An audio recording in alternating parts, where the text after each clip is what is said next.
Tonight, the shackles come loose. 4 men enter hell, but not one will leave the same. 2 men will battle for the World Heavyweight Championship, but only one will prevail. But the screams, the agony, the torture, they will hear.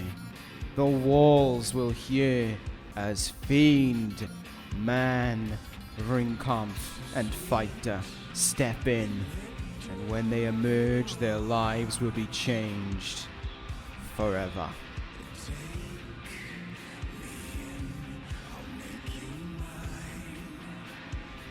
It is time to let hell loose.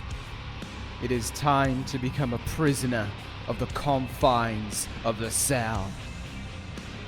Welcome to hell. Welcome to hell in a cell.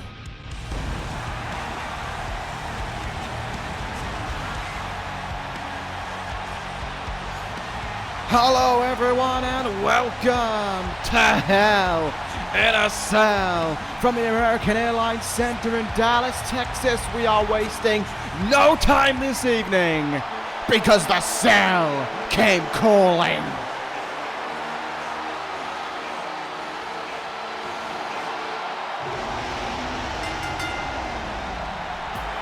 We are kicking things off with a Hell in a Cell match. Right from the get-go, Samoa Joe to take on the Fiend.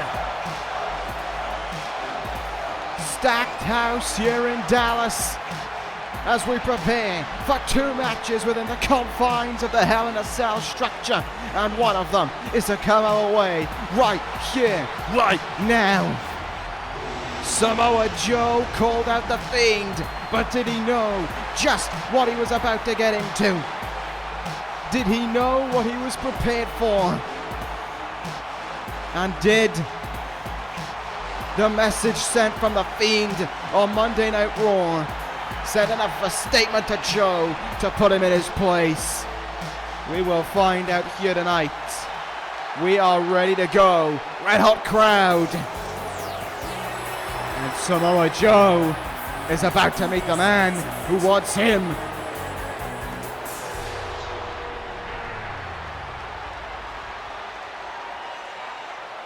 To let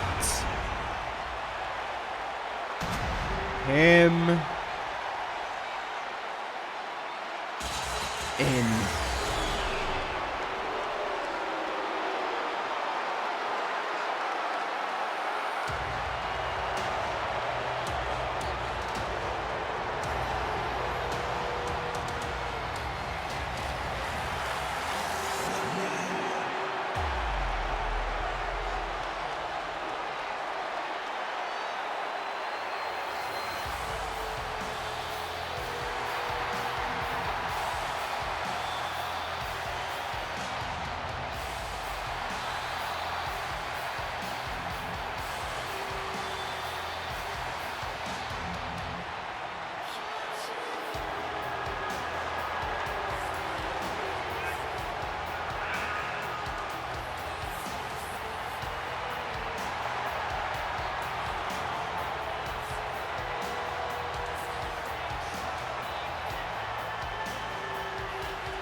And the sound comes down.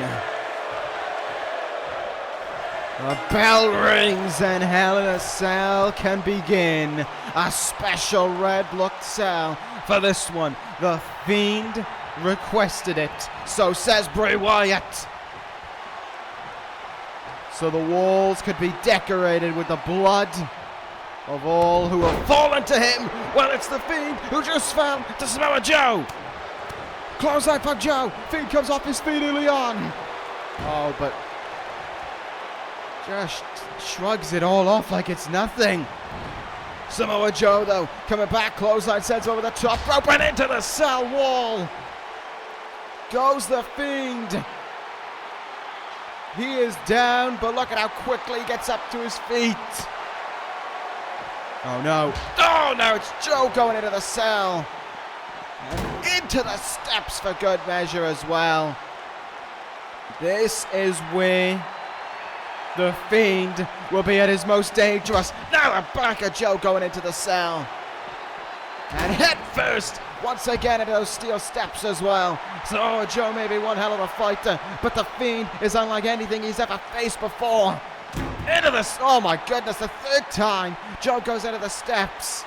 In what is the Fiend's first ever competitive matchup. And Samoa Joe is just being manhandled right now by the Fiend.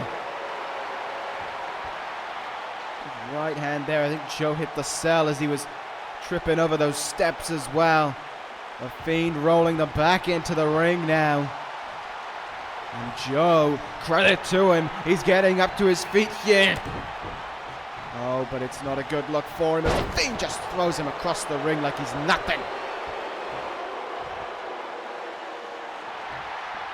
The cell is becoming the playground of the Fiend here tonight, and Samoa Joe is his special guest this evening.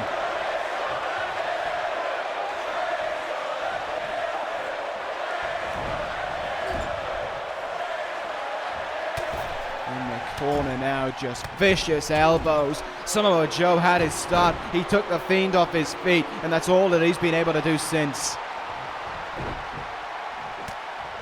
Just being beaten down right now. But Joe gonna look to try and come back here. Big boot from Joe. Forearming away. Back fist. Here we go. Taking control now. Trying to take the Fiend down. Oh, but to no avail. The Fiend staggered on his feet, but that was about it.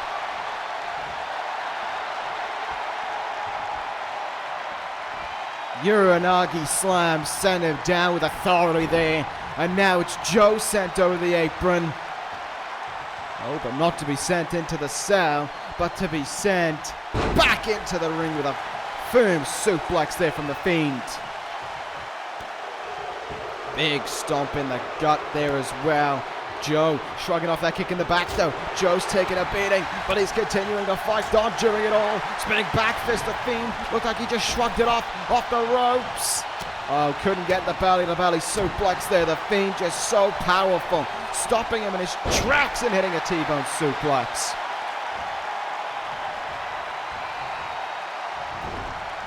It's not even like... Oh, no, into the cell. It's not even like Joe can question if he's faced a man like this before, because the answer is just no. No, he has not. Into the cell, he gets punched into in the back of the head by the Fiend, and now head first into it courtesy of him as well. This sick, sadistic creation within the mind of Bray Wyatt is just destroying Samoa Joe right now. Into the cell wall goes Samoa Joe there once again. Oh my God. Oh, but Joe fighting back. Now it's the Fiend who hits the cell. Joe's got some fight in him here. Big right hand. Fiend teetering. Uppercut. Oh no. Fiend stopped it with a forearm shot there and sends Joe into the barricade. Joe tumbling into the steps. And oh. Once again he goes head first into it. And oh my goodness. It doesn't get easier. And oh my goodness. The Fiend just used Samoa Joe to break the Hell in a Cell.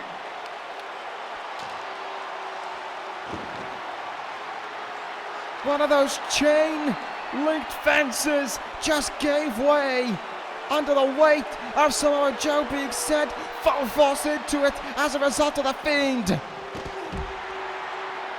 The Fiend broke the cell. Oh! Head first into the ring pole for Samoa Joe. This has just been an abstract beatdown. Samoa Joe stepped into the cell, and he didn't become a fighter in the cell. He just became the prey of Bray Wyatt, and the Fiend is ready to feast. Steel chair shot across the head of Samoa Joe. Lariat. No, Joe counters, sweeps the leg. Joe somehow still has fight left in him, even after being sent into the cell. Let him go now. Samoa Joe able to drop the Fiend down. And the Fiend rolling out to the apron there. I still can't get over that missing pain there you can see with the cell gave way. Samoa Joe sends the Fiend crashing into the cell wall once again. Back into the ring though, he doesn't want to fight.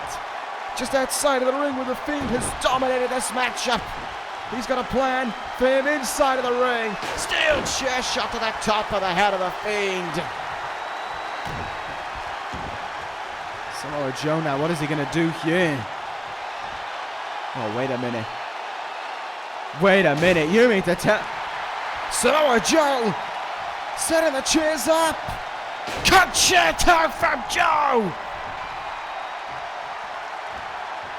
A concerto to the Fiend. Samoa Joe covers. And it only got the count of one. And Samoa Joe just almost backed up in fear. Look at this. The Fiend just got a chair shot in the back of his head. And his head sent cascading into another. And he just shrugs it off like it's nothing.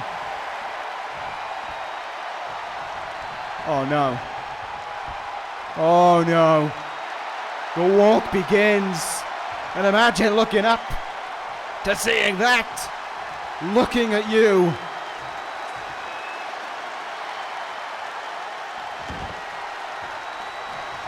The Fiend is in.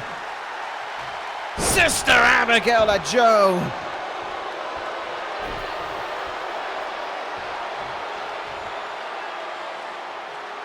Samoa Joe thought he could try, but in the end, this was over from the start. Mandible claw.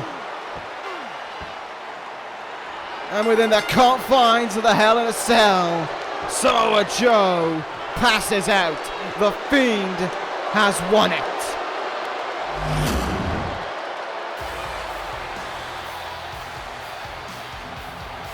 And not only did he win it, he dominated it. Joe passes out to the claw after being destroyed, courtesy of the Fiend. This was academic. He stepped into the cell, and all of Bray Wyatt's warnings came true. All that the Funhouse told him came true. The feast for the Fiend came tonight. Your winner is the Fiend.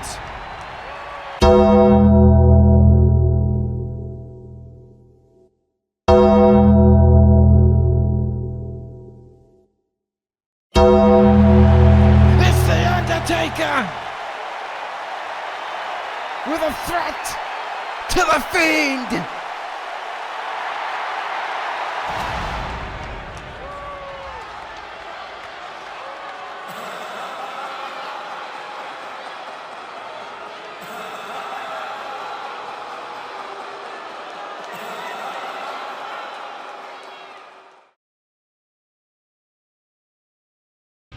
What a wild start it was to Hell in a Cell, and it'll only get wilder from here on out. Coming up this evening for you folks, 2 huge matches to come later on tonight, as the World Heavyweight Championship will be up for grabs between AJ Styles and the World Heavyweight Champion Roman Reigns in what'll be one big grudge match. But then, for our main event of the evening, in the grudge match of the year, it is Kyle O'Reilly and Walter locked within the Hell in a Cell. It is not about titles. It is not about glory. For Kyle O'Reilly, it is about one thing. That is redemption. But will he get it tonight against Ringkampf? We will find out later this evening, but right now, folks, it is time for the War Machine to march into Dallas.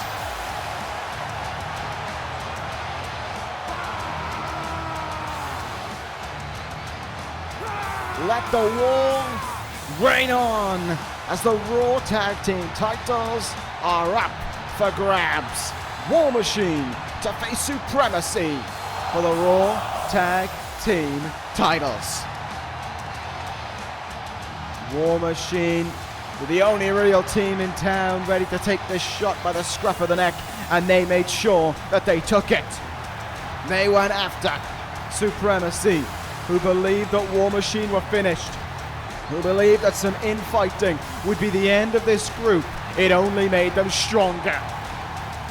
Raw defeated Lars Sullivan to ensure that War Machine would become the #1 contenders to the Raw Tag Team titles. And here we are this evening, with Hanson and Rowe looking to take those Raw Tag Team titles away from Shelton Benjamin and Lars Sullivan. A chance of war reigning out here at the American Airlines Center, as War Machine are primed and ready to go for the gold. And out first comes the leader of this Tag Team Championship winning group. The last time that they'll be wearing those titles to the ring as well, win or lose for Supremacy. We saw the new look tag team titles at TLC, and they are relatively the same being brought over to Monday Night Raw as well. They will be unveiled at the start of the match, and of course be unveiled to the winning team here, who will be the Raw Tag Team Champions. But Benjamin and Sullivan ready to go. You got to imagine Shelton Benjamin's been running his mouth an awful lot as well, saying that if War Machine couldn't get the win here tonight, then it's back of the line for them. Then there is no redemption for War Machine. And maybe, just maybe, War Machine knows that's the case within them as well. If they cannot beat Supremacy here this evening, who knows when their next shot might be. And it's one thing to say that they can go through Shelton Benjamin, but it is another entirely to say they can go through the freak, Lars Sullivan. It was 2 years ago, of course, where Sullivan went on a rampage through Monday Night Raw, dominating his way to the United States title on more than one occasion, taking out the former Raw general manager in the process. Lars Sullivan truly lives up to the namesake of the freak, and it's better for Shelton Benjamin to have him by his side than against him. But that is exactly what War Machine have to deal with here this evening, is a Lars Sullivan standing not with them, but against them. And once the freak can get going within that ring, you are in for a long, treacherous, dangerous evening. There is a reason why this man is called the Freak, and tonight, no doubt about it, we will see that showcased to its highest extent. But War Machine, are they going to be able to be the better unit in this one? It's all well and good talking about the accomplishments of Lars Sullivan, but this is a tag team match, and you have to work to win those tag team titles. But only one team will be able to do that. Will it be Hanson and Rowa War Machine, or will it be Sullivan and Benjamin of Supremacy? The bell rings and we are underway in this one.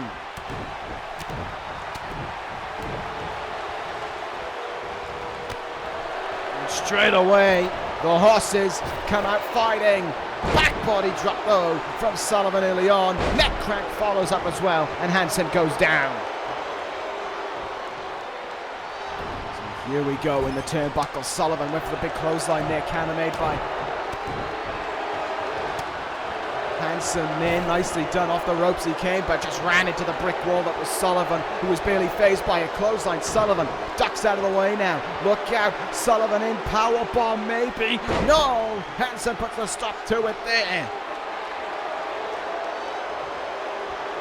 Really chance of War to get the crowd on their side, of course, get them willing and supporting them on. In the turnbuckle now, tag made, Row is legal.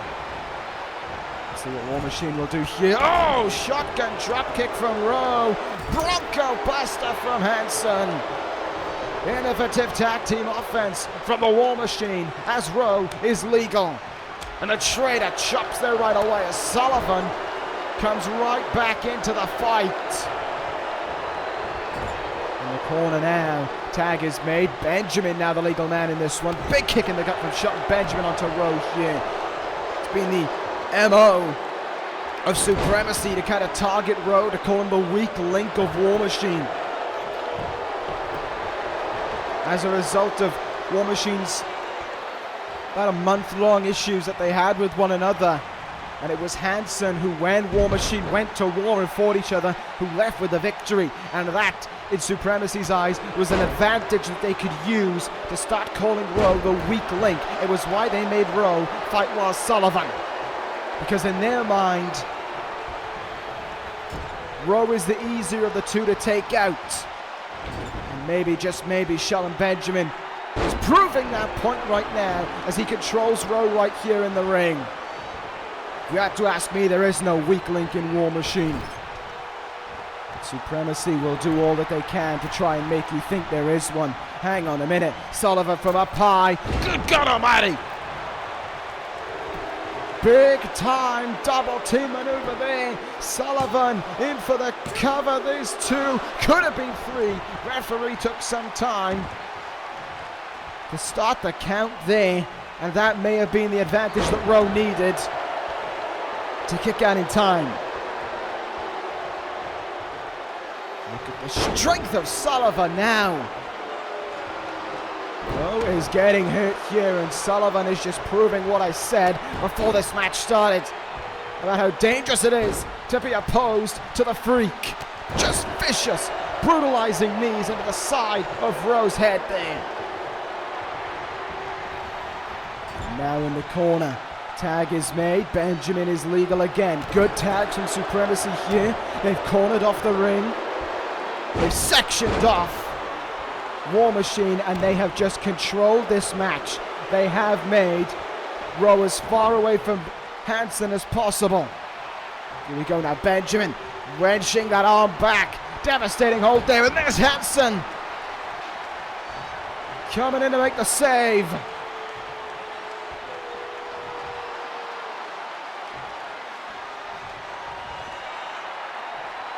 Hanson making the save, but is it enough for Row to get back into this? Yes, it is. Row, discus forearm, rattling Shelton Benjamin, and that gives the opening for the tag to be made into Hanson.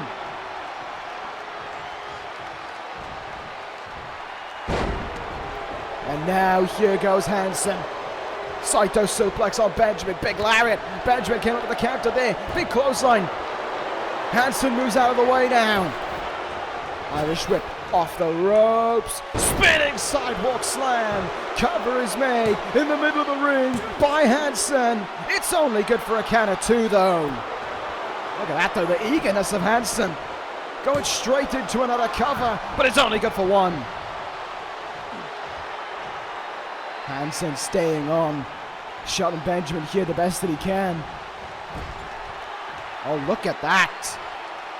Sent into the turnbuckle, and immediately Lars Sullivan tags himself in. The Freak wanted to get his hands on Hansen once again, it would seem. And what the? Sending him into Benjamin. Shelton Benjamin being used as a weapon by Lars Sullivan. It doesn't even matter if you're on his side. The Freak will use you to gain an advantage, and that is exactly what he just did right there. Shelton Benjamin taken out of the ring right now, courtesy of Lars Sullivan, basically. And how much did that take out of Hansen as well, being sent charging full force into another human being as an elbow comes down on the point of Hansen's head there, from the point of Sullivan's elbow. This may have been a tag team match, but this so far has been one hell of a showcase from Lars Sullivan as well. But look out, Hansen off the rope, springboard lariat. Takes Sullivan down. Tag is made, Rowe is legal. Oh, look at the strength from War Machine to nail that one. Cover is made. Do we have new tag team champions? Benjamin coming to the aid there. Benjamin making the save when it was the most necessary.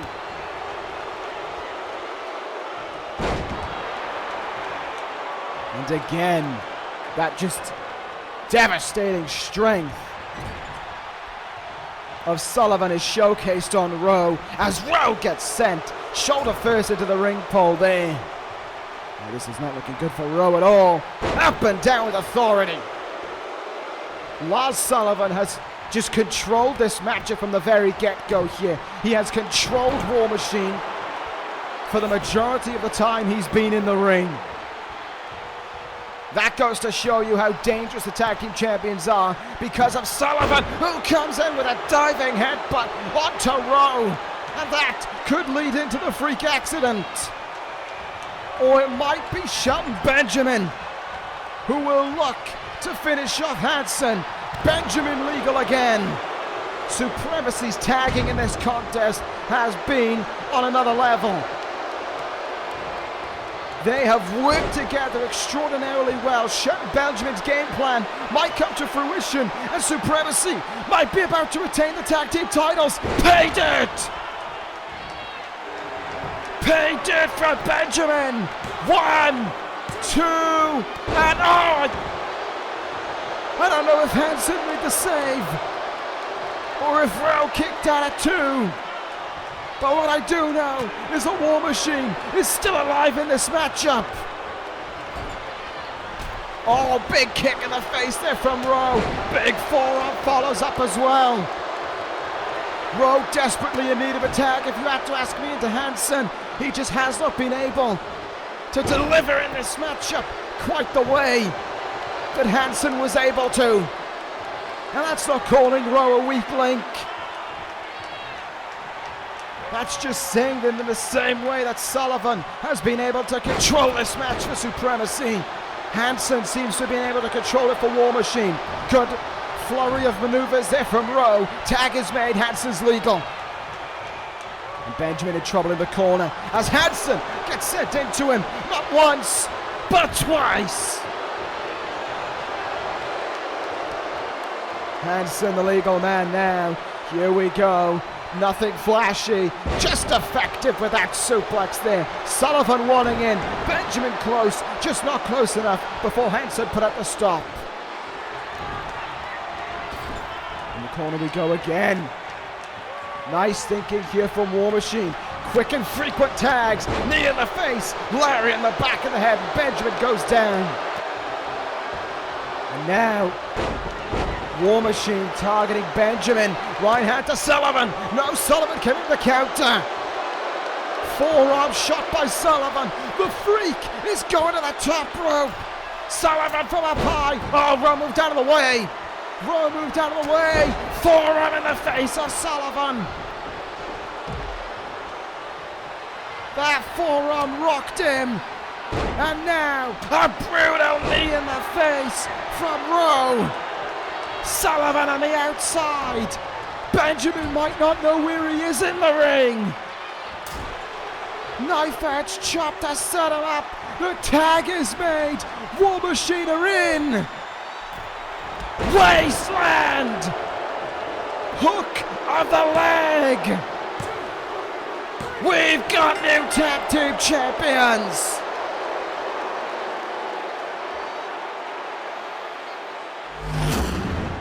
The War Machine rolled into Dallas, and it leaves stronger than ever, more united than ever, and it leaves as your new Raw Tag Team Champions.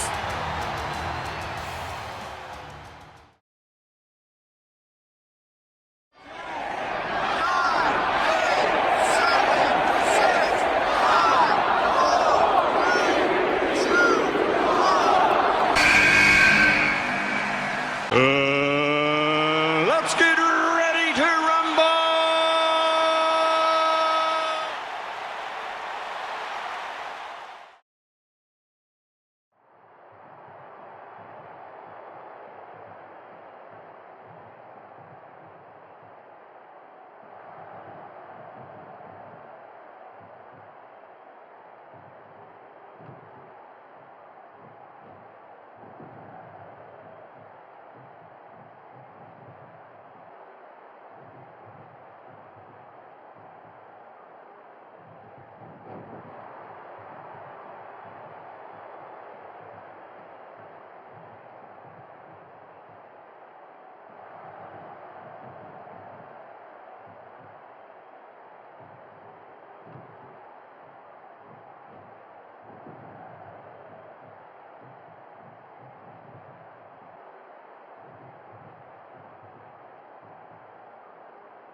It's finally that time of the year. The road to WrestleMania is hotting up, but with it seem to be the tensions in Trifecta. Interesting to see if that'll have an impact on the result later on this evening. But folks, it's time for our second title match of the evening here at Hell in a Cell. The United States title is on the line as The Miz challenges Kenny Omega. The Miz, the final NXT champion, won a #1 contenders triple threat match at Survivor Series.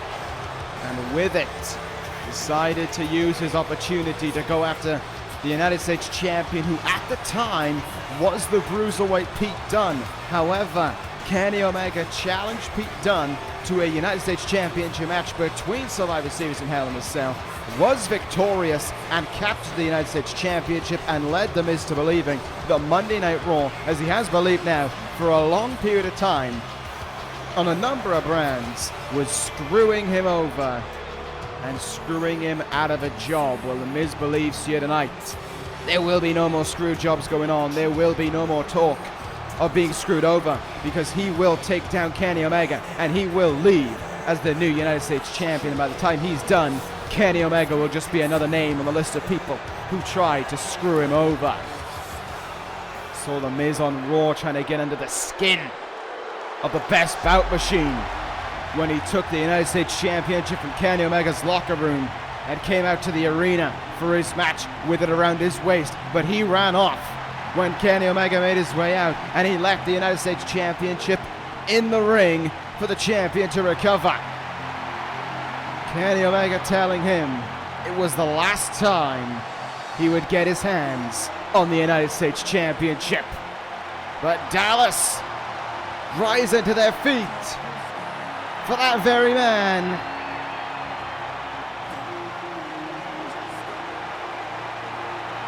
No doubt about it. There is a positive reception in the building.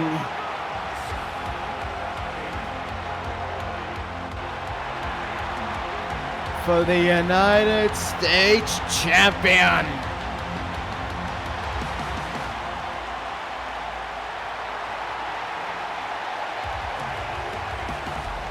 I think the better question to be asked would be, is The Miz ready for this?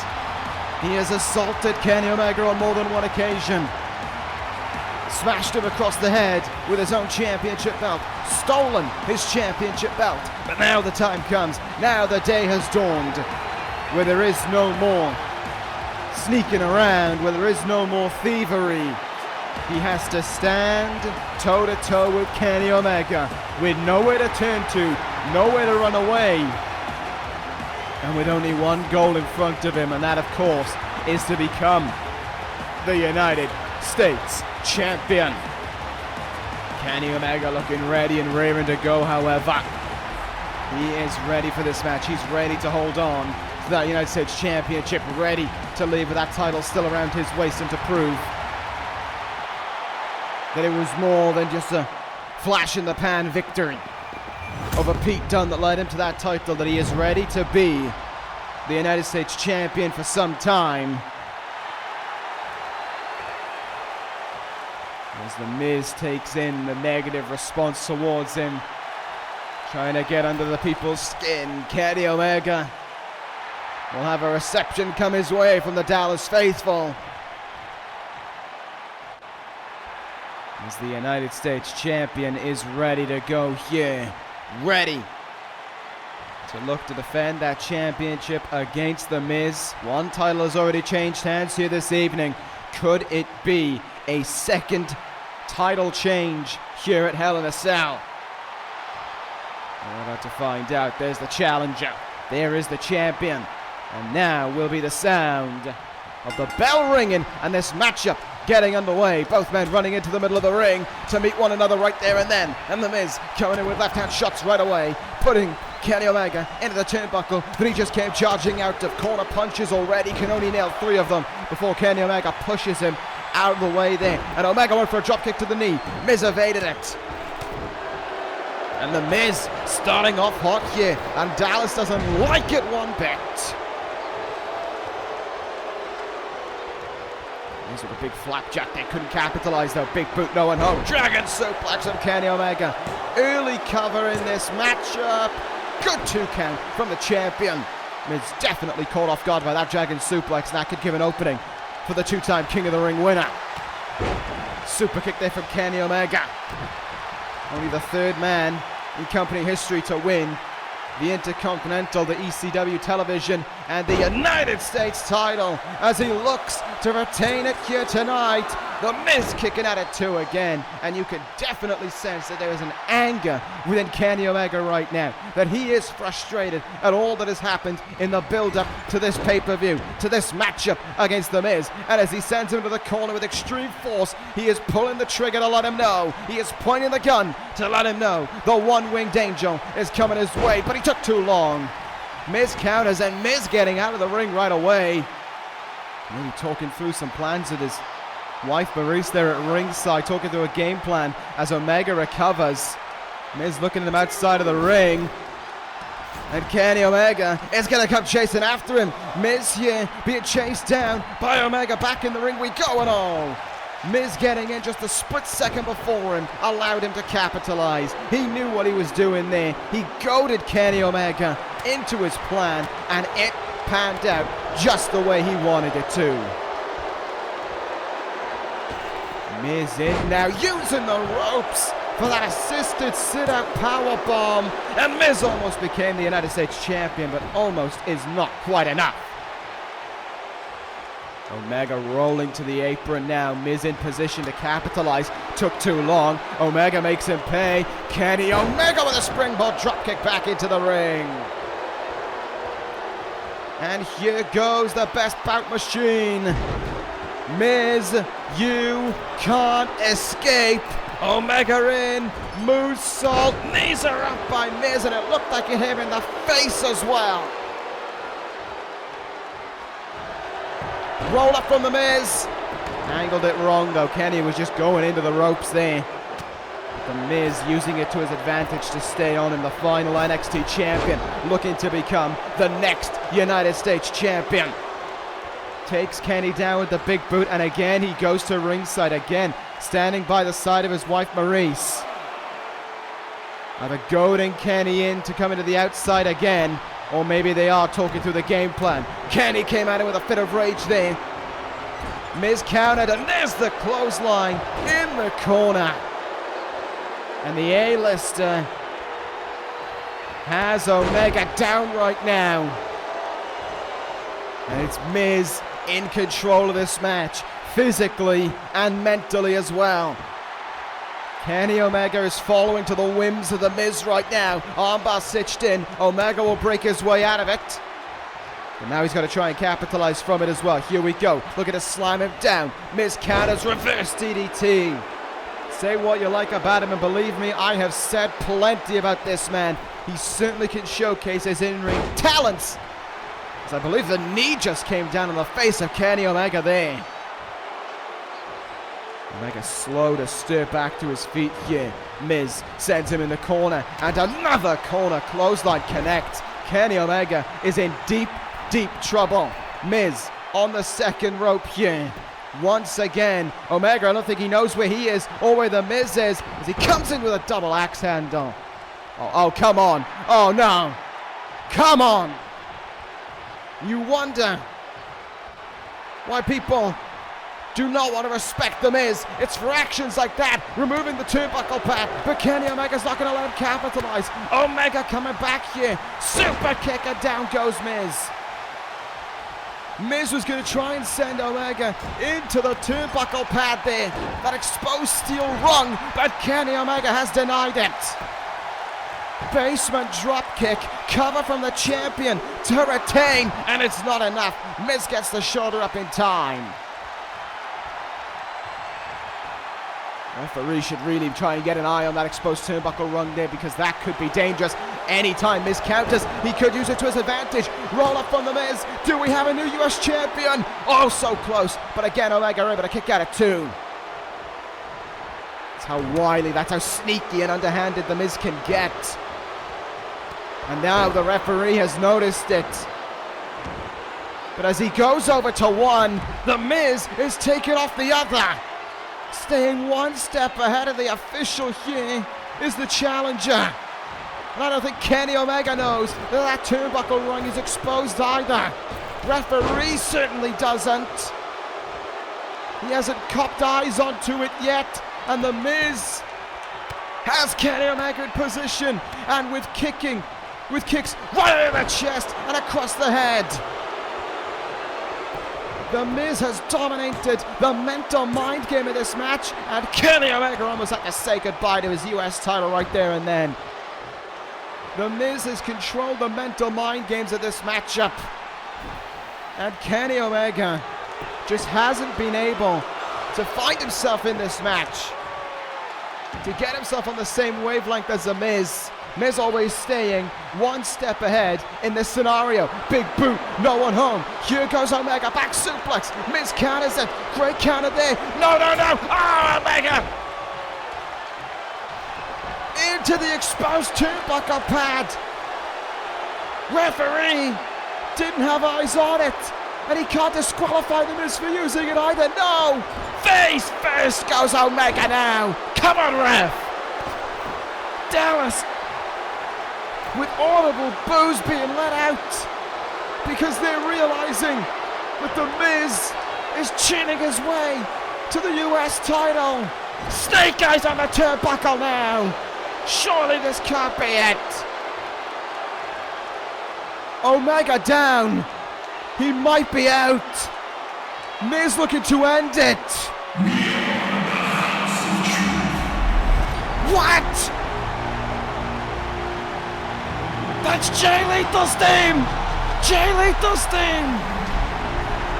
And the Miz is reacting like he's just heard the sound of a ghost in his house. Lethal nowhere to be seen. But Maurice with a warning that meant death news. V-Trigger. Poison Rana from Omega.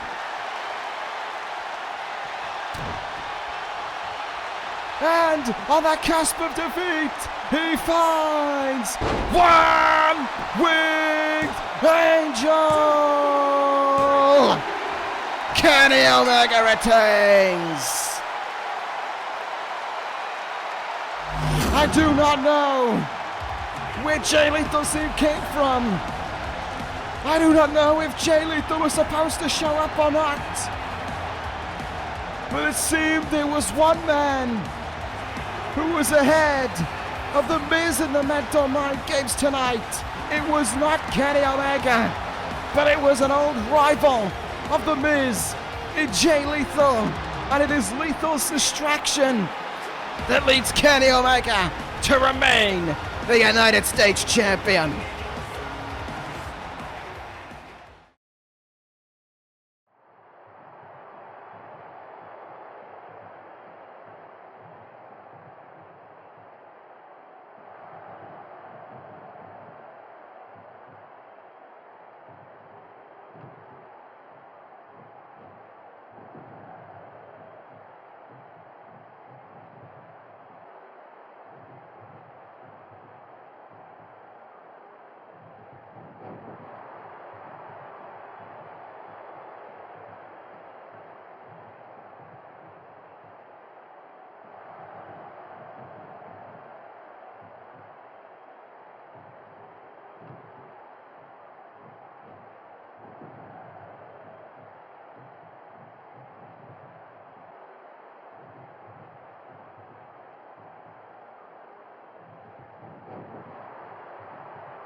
Well, those were some comments earlier in the evening from Zelina Vega towards the match that is going to take place right here, right now.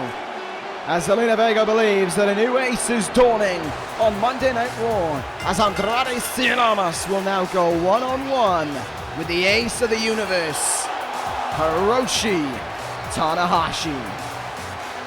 This all stems from Tanahashi's return to Monday Night Raw the night after Survivor Series. Made a great return, had a fantastic bout with the Swiss Superman Cesaro. But Andrade, once the match was over, charging out at ringside with a steel chair, assaulting the ace and laying him out in the ring with the hammerlock DDT. Zelina Vega going on to say that they were there to expose the ace for who he truly is. The talk of being the man who loves wrestling, of being the man who adores this company, this brand, professional wrestling, and wanting to be the ace that everyone can look up to inspire a generation of wrestlers, was all lies to feed the ego of Hiroshi Tanahashi, to keep the spotlight on him and away from others like Andrade. Zelina Vega believes that it's time the spotlight is removed from Tanahashi, whether he wants it to be or not. She doesn't care. Andrade doesn't care. That is their objective here tonight, to take the ace out in his first pay-per-view match since SummerSlam, and to cement El Idolo as the new ace of Monday Night Raw. But believe me when I say that is going to be far easier said than done.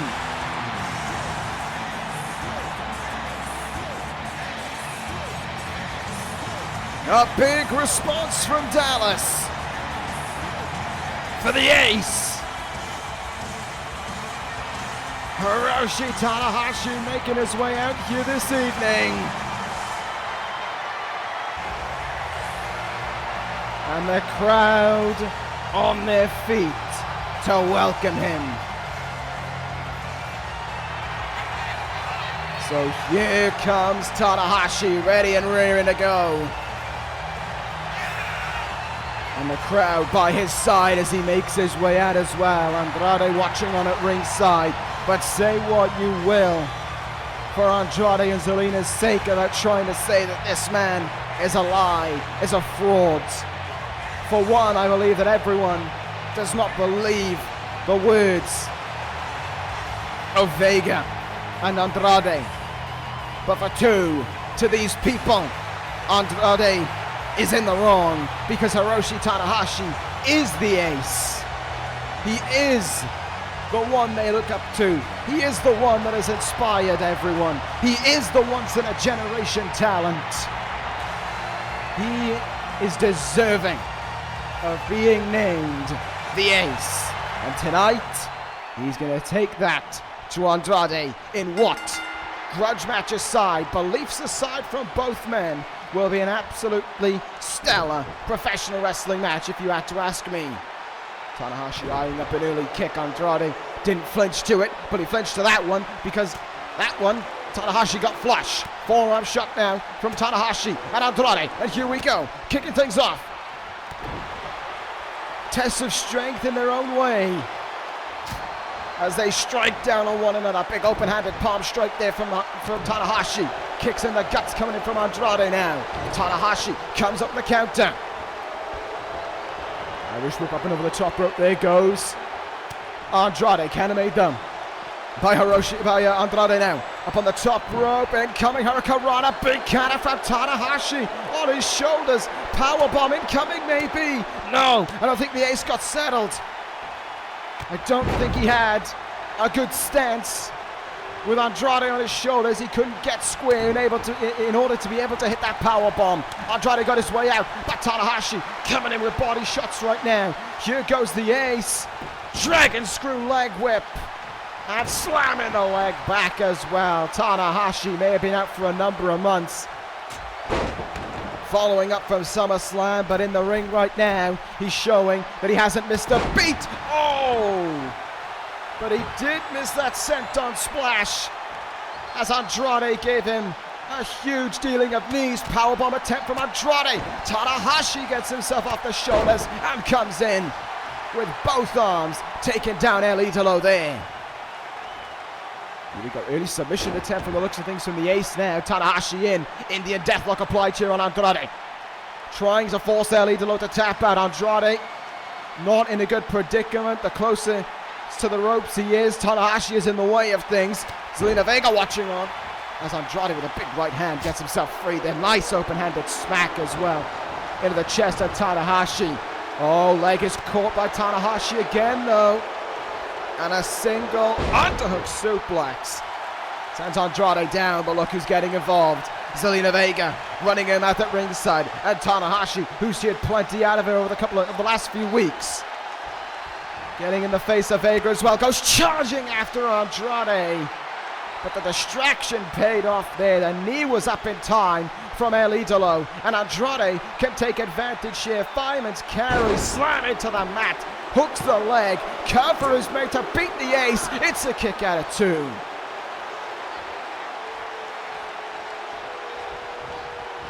And he will stay on Tanahashi now. Suplex, nailed all of it.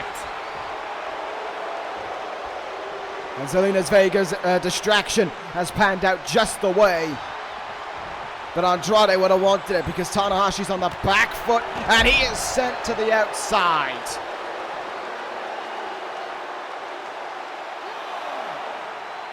Andrade dictating the pace of this match now. One brief distraction from Zelina Vega and the ace is on the back foot as Andrade has him right where he wants him now. Top rope goes El Idolo. Andrade in. Corkscrew moonsault. That could do it here. There's the cover. Didn't hook the legs. But it didn't matter, because that was not an emphatic kick out from the ace. Tanahashi could be on the back foot here. Oh, maybe I spoke too soon. Never count out the ace, because here he comes. Oh, Andrade stops him in his tracks though. And now Northern Light suplex takes him down. Sets him up in a great position. But Tanahashi, look at the intelligence of him there, just sitting up all. Set up to try and avoid a top rope move, but then got a basement dropkick square in the side of the head.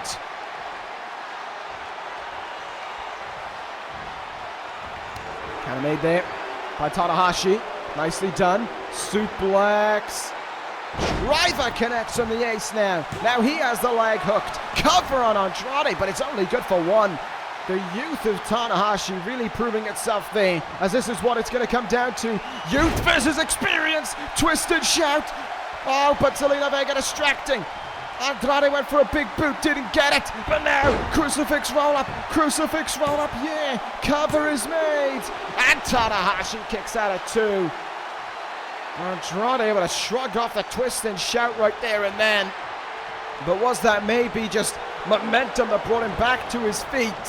As Tanahashi in the corner splashes down, and he will go to the top rope. Are we going to see it here from Tanahashi? Oh no, Andrade coming up to his feet, but that doesn't mean he's safe. High fly cross from the ace. And now it leads him in the perfect place to finish off Andrade. High fly, no! The knees are up in time. Straight into the gut of Tanahashi, but he comes right back, went for a right hand, no one home. And Andrade, fisherman suplex driver now, and the ace goes down. Both men fired up in this contest here. You can see that Andrade really believes what Zelina Vega spoke about. By trying to expose the ace, by trying to make him irrelevant here this evening, and about trying to make Andrade the new ace around town. He believes it, because there is anger within El Idolo here. Moonsault, beautiful. Stuck the landing, hit the next one, but Tanahashi kicks out at 2 again.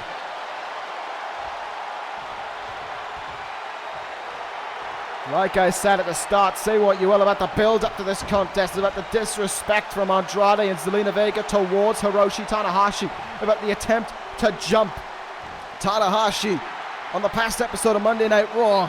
But this has been a pristine wrestling matchup thus far. Because at the end of the day, when it's a straight wrestling match, the only way you're going to beat Tanahashi is to out-wrestle him. He knows every trick in the book. Look out here. Tanahashi being perched up on the top rope. Dangerous place to be. Oh, kicked him in the chest, but didn't go up on the top rope. Didn't even think about it either. Maybe Tanahashi couldn't get settled up there again. Here we go. Sunset flip.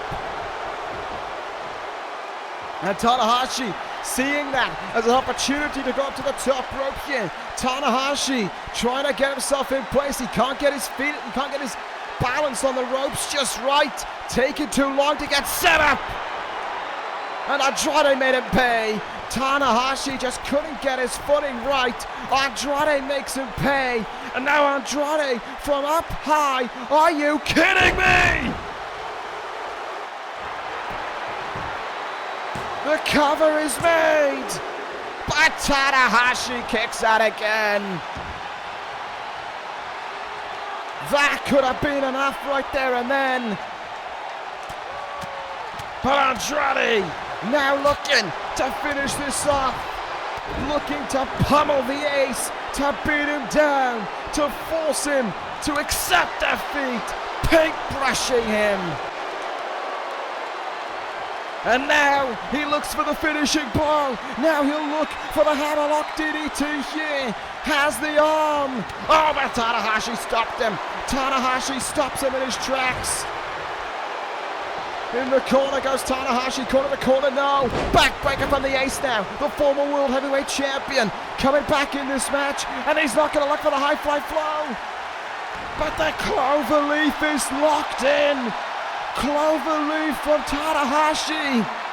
Maybe didn't trust it himself enough to go for the high fly flow again, but now the cloverleaf is in, and Andrade is crawling almost from one end of the ring to the other.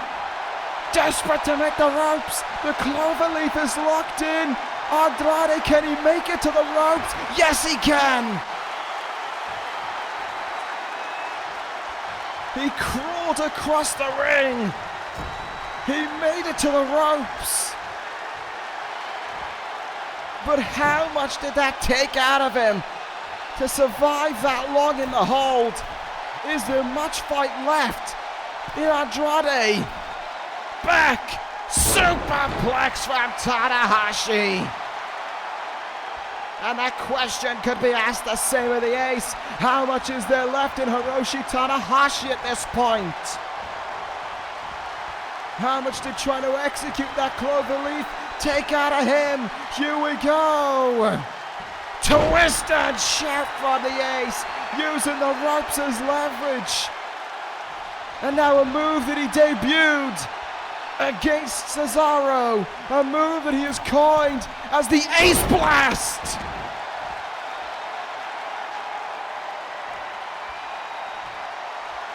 Andrade in the corner.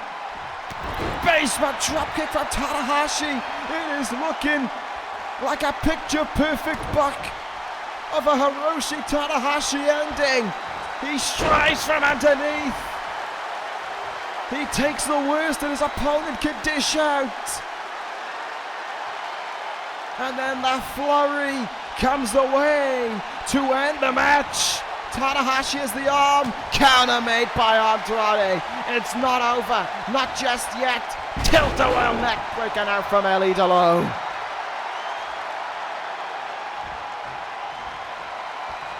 A great and fluid wrestling matchup. Andrade hasn't gone underhanded to try to beat Tanahashi in this one. He's looking to beat him in his own game. Moonsault, but the knees were up in time. Turnabout is fair play. Knees up from Tanahashi. Come on, baby, twist and shout. And it puts him in the perfect place. Tanahashi, high fly. No! Andrade got the knees up again. Roll up from El Idolo. Covers him. Andrade got him.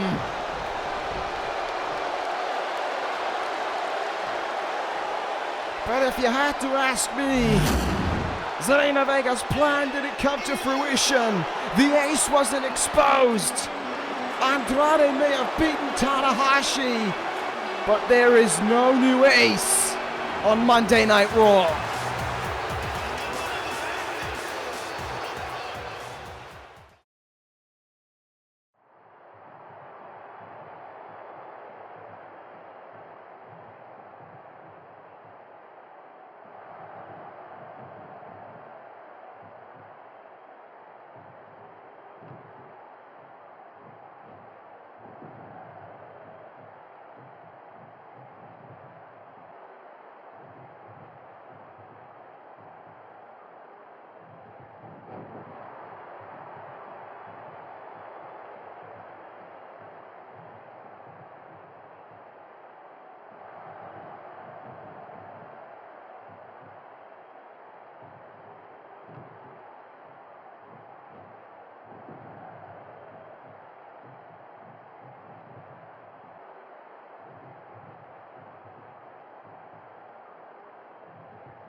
Well, The Miz has a match for tomorrow night on Raw. It's just not the man that he thought it was going to be. Anyway, we move on now, folks, to our penultimate title matchup of the evening here. A Raw Women's Championship is on the line in a grudge match that is spilled from the days of NXT. It is the challenger Io Shirai versus the champion Tessa Blanchard. The last time this was the case, Io Shirai became NXT Women's Champion. And as you can see as she makes her way to the ring, she is far from 100%. The assaults from Trifecta since becoming the #1 contender have done a number on the genius of the Sky. You can see the bandages around her waist there, her body banged up after the 2-on-1 handicap match that was originally supposed to be a tag team matchup.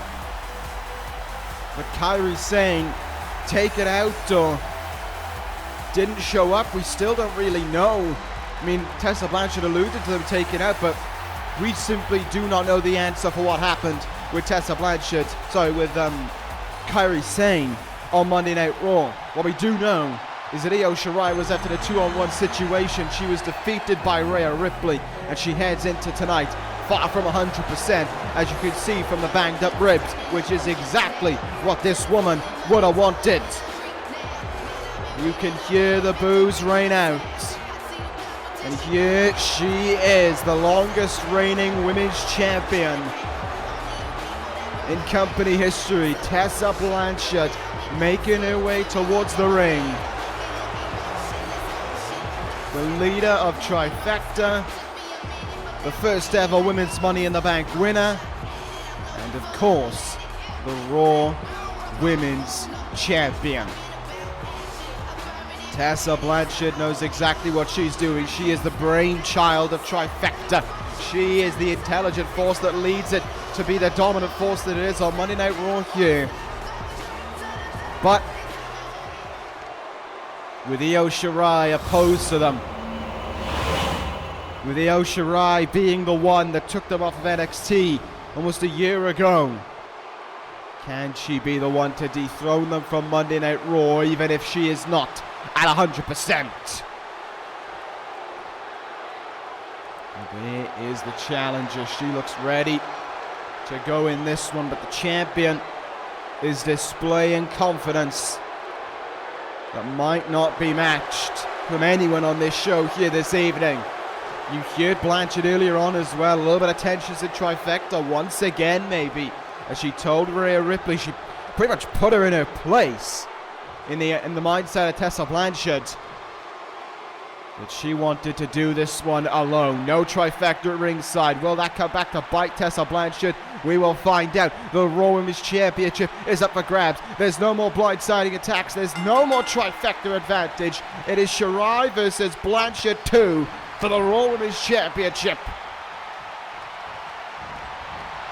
And straight off the bat there, Tessa Blanchard trying to push those forearms away. But Io Shirai trying to come out the gate with the forearms. Kicked right in the gut though by Tessa Blanchard. Knows exactly what she's doing. Those bandaged up areas are just a target for the Diamond of Monday Night Raw.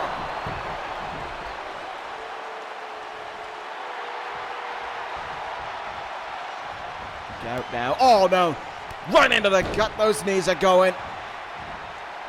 And you know for Tessa Blanchard that the focal point, even if her finishing maneuver is of course Magnum, the double knees in the head, the focal point is going to be those banged up ribs, that banged up body of Shirai, to target it, to beat it down, to use it to her advantage as Shirai covers up a bridging German, but it's only enough for one. And Shirai bringing Blanchard up to her feet. Say what you will about her being banged up. It seems if Io Shirai is not letting it be a focal point in the match. Shirai coming through the ropes.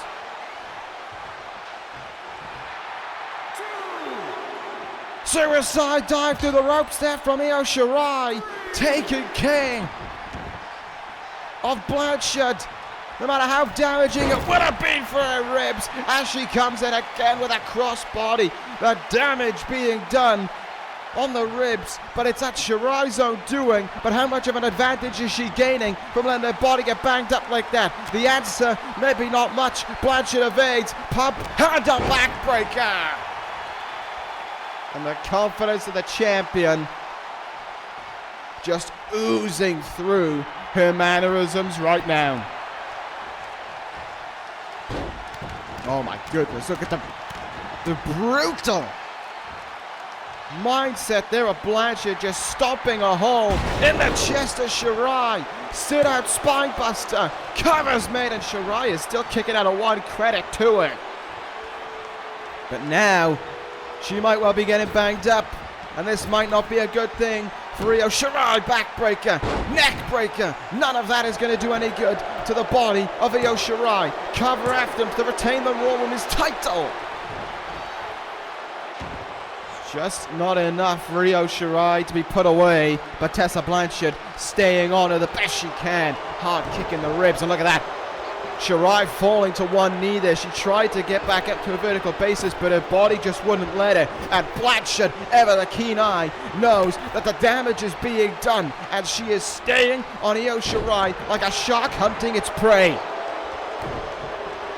She has smelled the blood, and she is letting her target go nowhere.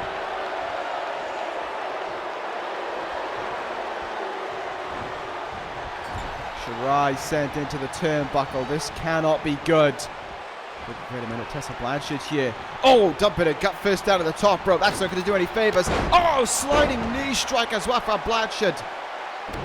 Innovative offense there from the Raw Women's Champion. And now she's got the hold stitched in here. Trying to finish her off here. Sort of last chancery of sorts. Has it locked in, but it is not enough. Shirai breaks the grip and gets herself out of it. And Shirai coming back, tilt-a-whirl head scissors takes Blanchard down. And Io Shirai trying to get fired up again here. Doing whatever it takes to get herself back in this matchup. Top rope goes the challenger. Shirai from up high. Moonsault double foot stomp. Fantastic move from Shirai, and now no German suplex. Blanchard stuck the landing, and listen to the reaction for that. Blanchard landing on her own 2 feet, and another sit-out spine buster. You would just want to know right now how much damage is Shirai's body in. Well, it's about to get even worse. Sharpshooter, sharpshooter. All the pressure going down onto the angled back of Io Shirai. The back burning in agony.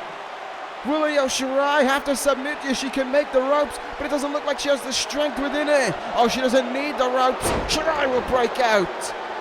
But again, how much damage has that done to the back of Shirai? Again, how much is it hurt the body of the challenger? Is Tessa Blanchard just playing the waiting game here? Wait a minute, Shirai. Oh, Meteora in the corner.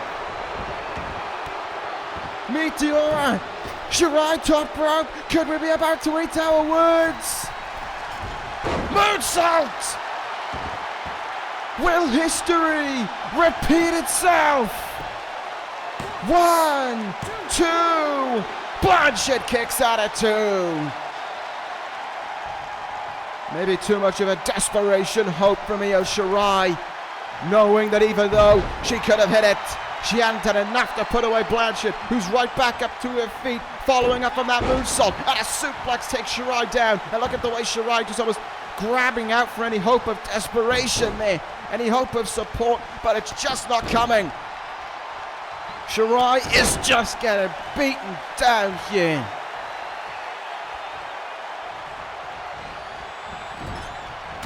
Corner, and a massive forearm from Blanchard, who sits on the second rope. Knees, and another set of knees into the ribs. Winner or not here tonight, Tessa Blanchard has absolutely controlled Io Shirai, and winner or not here tonight, Io Shirai is going to need a trip to the local medical facility. She is going to need to get those x-rays. She is going to need to find out the extent of the damage that Tessa Blanchard has done to her this evening. Oh, no, not this again. Fisherman's brainbuster, it looks like. And again, as the boos rain in, Tessa Blanchard just accepts every single one of them. And is now just brutally manhandling Io Shirai with no respect for her whatsoever, stomping a hole in her again.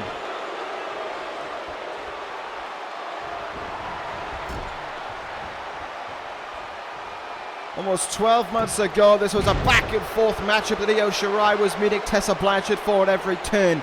Now, almost 12 months later, Io Shirai is just a victim of the offense of Tessa Blanchard. You can give the assist a trifecta, there's no doubt about it. What Ripley and Gabbett did in the lead up to this pay-per-view has done the damage.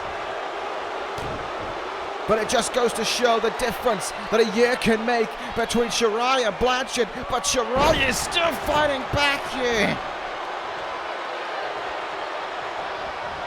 Double axe handle, no. Blanchard moved out of the way, kicking the gut. Couldn't get the DDT. Shirai countered. Big counter from Io Shirai now. She sees Blanchard on the apron. Opportunity here, coming knocking for the challenger. Drop kick to the outside. And Shirai with an elbow drop off the apron to the floor as well. Almost as if she is saying, rib injury be damned. She will sacrifice anything and everything to be the Raw Women's Champion. Face first into the barricade goes Blanchard. Shirai setting herself up, top rope again here. Not looking for the moonsault. Here we go, head scissors, oh my God. Blanchard caught her out of midair, back on bomb.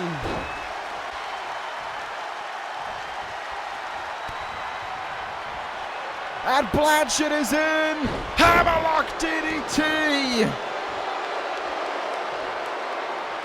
And the disrespect to an old rival become new again from Tessa Blanchard, as if she knows she has finished off Io Shirai and she is just toying with the genius of the sky right now.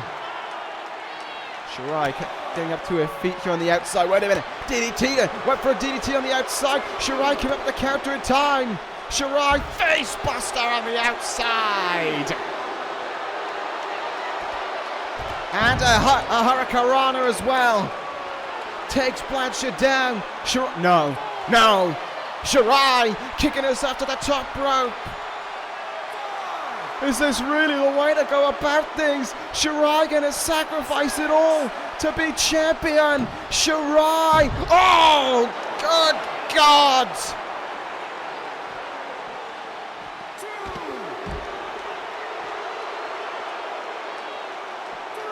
Missed the chance, and her back and her ribs just smashing into the thin padding on the outside. Tessa Blanchard now with a hammerlock DDT again, driving the head of Shirai into nothing more than thin padding on the outside. Io Shirai is down and maybe out. Another hammerlock DDT. And she has her set in perfect position to end this now. Blanchard is in. Magnum to Shirai. What a difference a year makes. Tessa Blanchard retains the Raw Women's title. Say what you will about the actions of Trifecta. When the bell rung and the match began, Blanchard was on another level that Shirai simply couldn't match. Your winner, and still the longest reigning women's champion in the history of this company, the Diamond, Tessa Blanchard.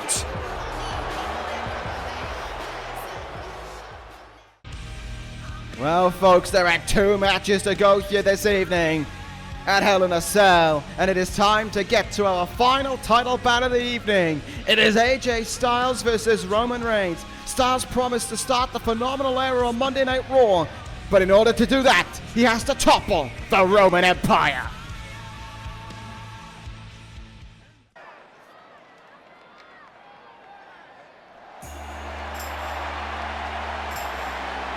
Dallas rise to their feet for the challenger this evening. Making some noise for the phenomenal AJ Styles. AJ Styles has been a thorn in the side of Roman Reigns since before Survivor Series. They couldn't get along on Team Raw.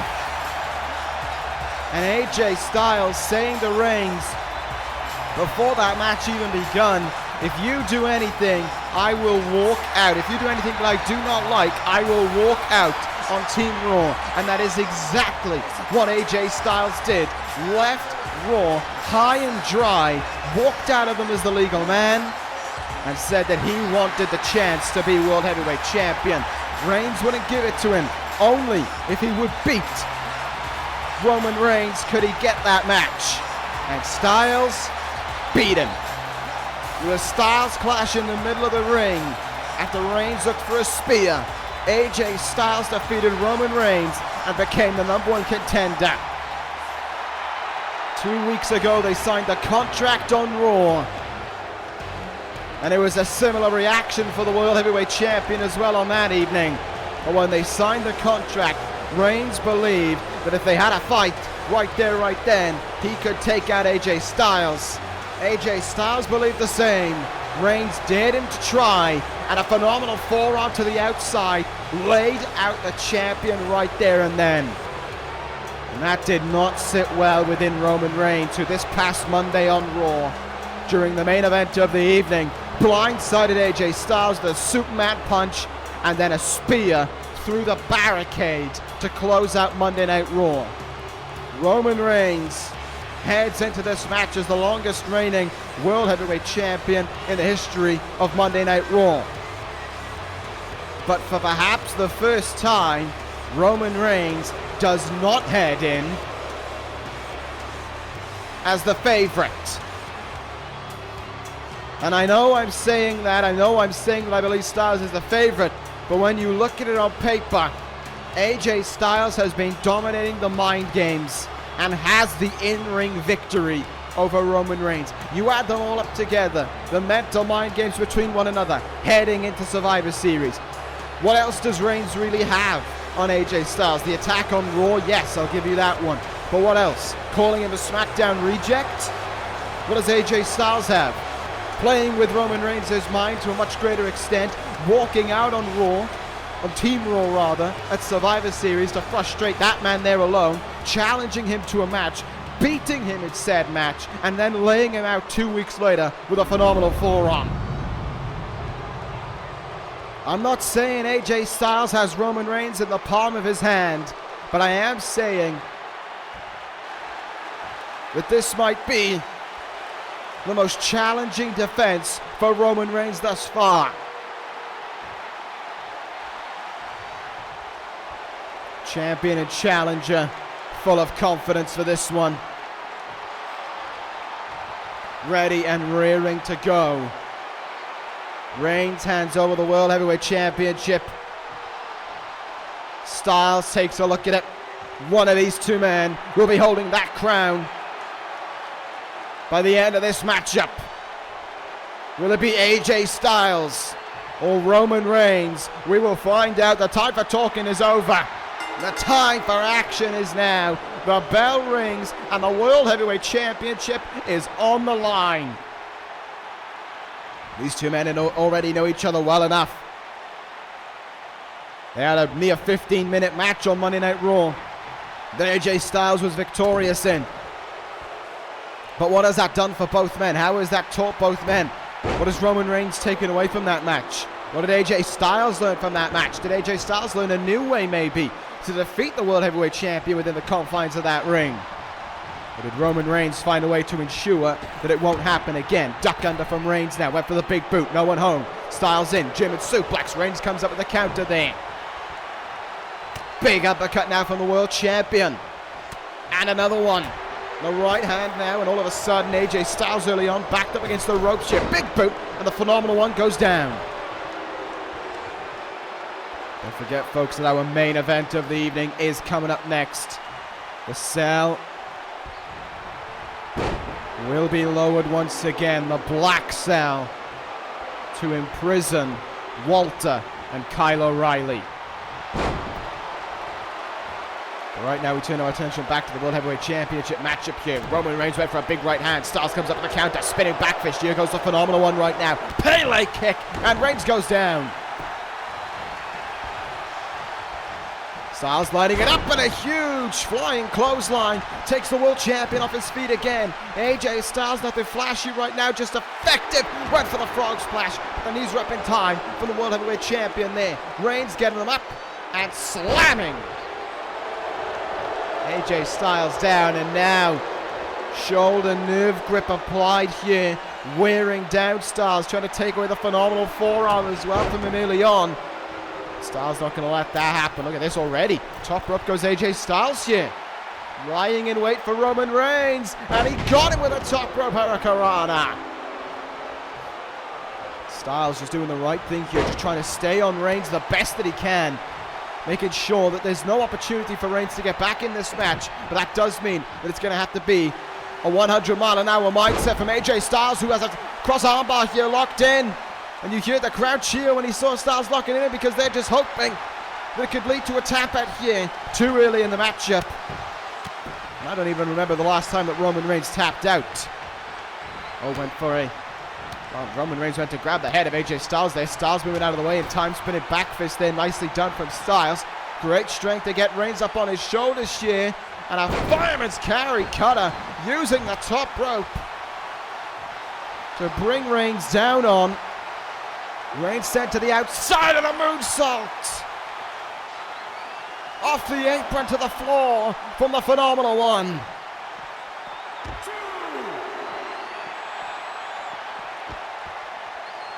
And AJ Styles has the early lead in this matchup with Roman Reigns thus far. Into the steps goes the World Heavyweight Champion. And back into the ring he'll go as well, albeit courtesy of AJ Styles. Styles lining up Reigns now, looking to fly. Blockbuster! Cover is made for a new World Heavyweight Champion. Not quite. Oh, look at that from Reigns. Reigns taking enough punishment. It's now time to dish some out. Getting up to his feet there is the world champion, and sending Styles bouncing out of that turnbuckle. Electric cheer now from the world champion.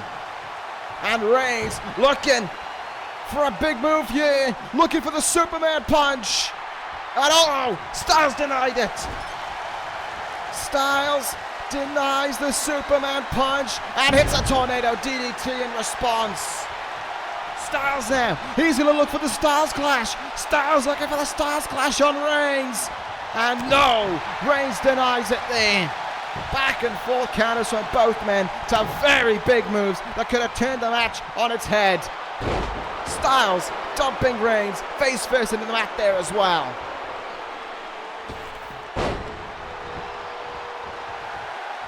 Out now, Crucifix. Crucifix roll up from Styles, looking for a new world champion. Reigns kicking out mighty early on there. Count of one, I believe that one was. Back up to his feet. Nice forearm there, rocked him all the way back to the ropes. AJ Styles with the opening in front of him. Back body drop there.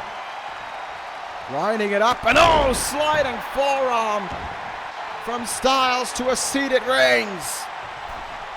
Top rope, he goes now. Frog splash from Styles. The cross armbar is locked in here. Cross armbar locked in from Styles on Reigns now. Trying to finish him off. But not to be the case as Reigns breaks his way free of that one yet again. He can't capitalize. Styles stopping him. Oh, but Reigns stopping him in his tracks as well. Floored him to the mat. That was very well done from the world champion. Back and forth. These incredible athletes are going here in this one. Oh, but maybe for not much longer. Reigns, he's going to look for the spear. Lining up AJ Styles for the spear. And Styles gets the knees up in time. Knee right into the face of Roman Reigns. The challenger countered the spear. Now that is a huge opening for Styles in this one as he goes to the top rope again. Spinal tap, no! Reigns moved out of the way at the last moment. Superman clothesline and Styles goes down. And look at the ego there of the champion as he tries to maybe get the crowd to vilify him some more, but one thing is for certain is that Roman Reigns hasn't had the lion's share of the offense in this matchup. If you had to ask me, this has been more AJ Styles' match than it has Roman Reigns, but that could be about to change. No, took too long and Styles swept the leg out from underneath Roman Reigns. Styles now with Reigns on the shoulders. This can't end well for Reigns. Into the barricade with authority. Styles on the apron again. Is he thinking phenomenal forearm? Is he thinking it's time? No, it's another blockbuster though. Got him with all of that one. And now on the shoulders, Styles has him again. Look at the strength, able to hold him there. Hiroshi from Styles. Neck crank follow-up as well. And Styles now, he's in with a real chance. Throws him up just how he did on Raw. Styles clash. 1, 2. Oh, Reigns kicks out at 2. Not this time for AJ Styles. Not this time to be. Reigns up to his feet, but does he know where he is? Phenomenal Blitz takes him back down. Styles was about half a second away from being the World Heavyweight Champion.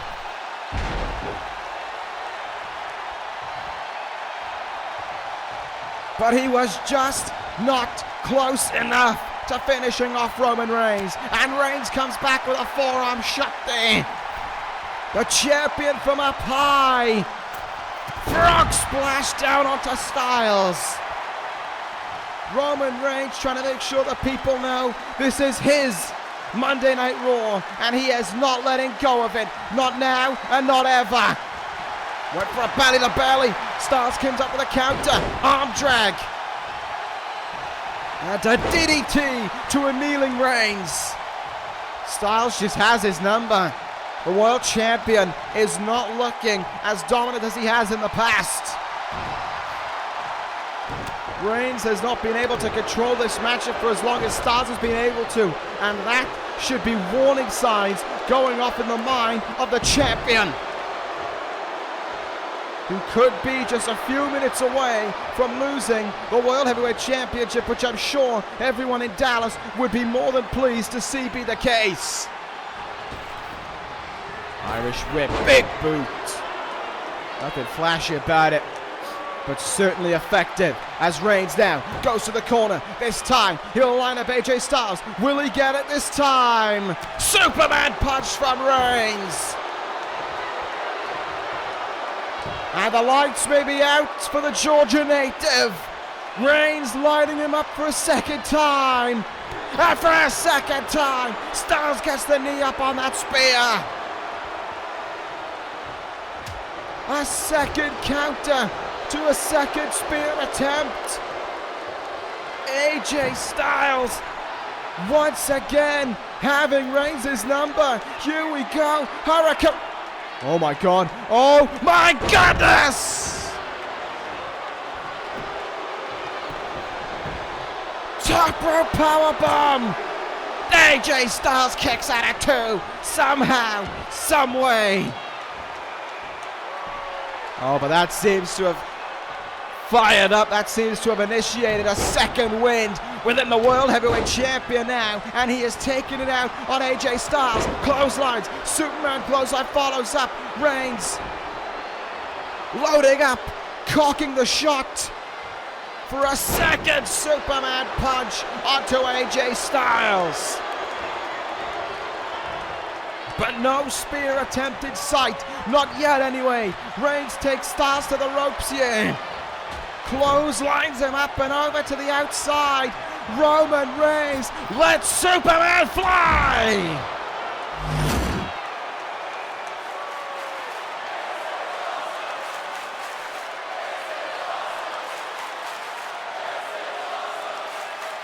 What a match it has been between two incredible athletes. Roman Reigns, like him or not, take it to the skies and take it out AJ Styles. All of his ego that he has had heading into this match, all of his attitude towards Styles, all of the attacking, all of the use of the barricade on the last episode of Raw. But now it is business time for the world champion, and he has not taken an underhanded corner in this matchup. Reigns wants to prove he is the best in the world, and in his eyes, achieving that comes from beating the Phenomenal One with no second guessing, with no luck of the draw. He just needs to beat AJ Styles here, and that's all that Roman Reigns wants to do as well. But AJ Styles has come back as we've returned into the ring here. Styles, top rope again. Lined him up perfectly. This time he gets the spiral tap, and this time he'll hook the leg for a new world champion. Oh, Reigns kicks out again.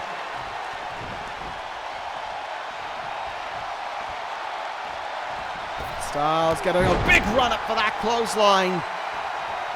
And every time he goes to the apron, my mind starts to think about the Phenomenal Forearm. But no, the Phenomenal One with an absolutely fantastic springboard 450. Leg is caught by Reigns.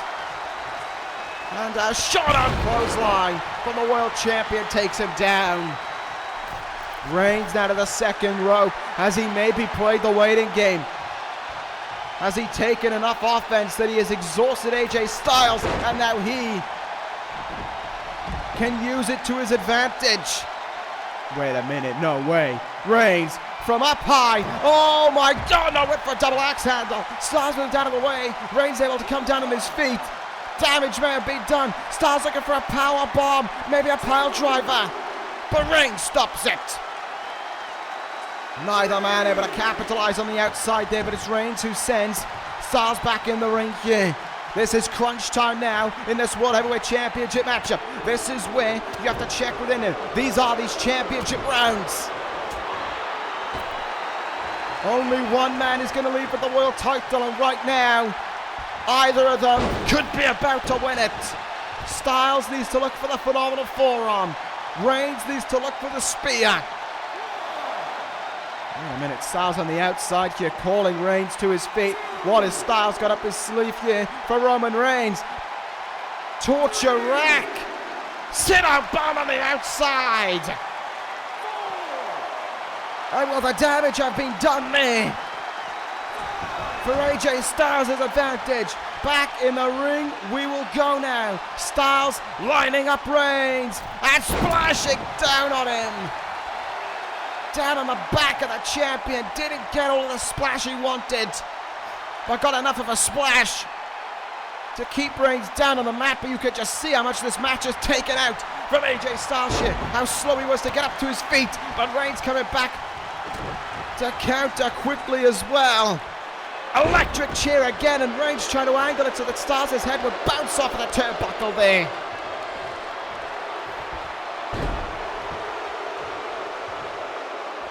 What do these men have to do to finish off the other? Who's got that last big move within them?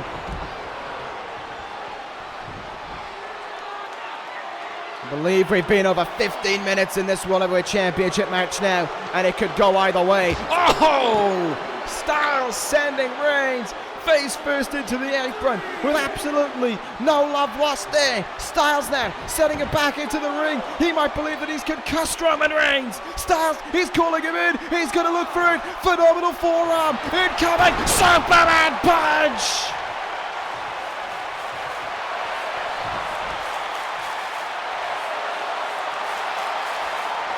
Spear from Reigns. Roman Reigns has retained the World Heavyweight Championship. What an ending! Just when we thought AJ Styles had it, the phenomenal forearm plucked out of the air. Superman punch by Reigns. The spear connected, and that is your sight right there. An expert counter. And one was all it took. A solitary spear. And the Roman Empire remains in charge of Monday Night Raw. Still your World Heavyweight Champion, Roman Reigns.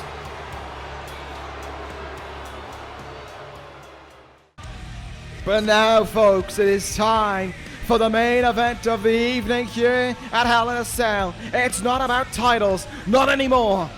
It's not about standing on top of a brand. It's about redemption. It's about anger. It's about grief. It's about hatred. Kyle O'Reilly versus Walter. Let the cell come down again.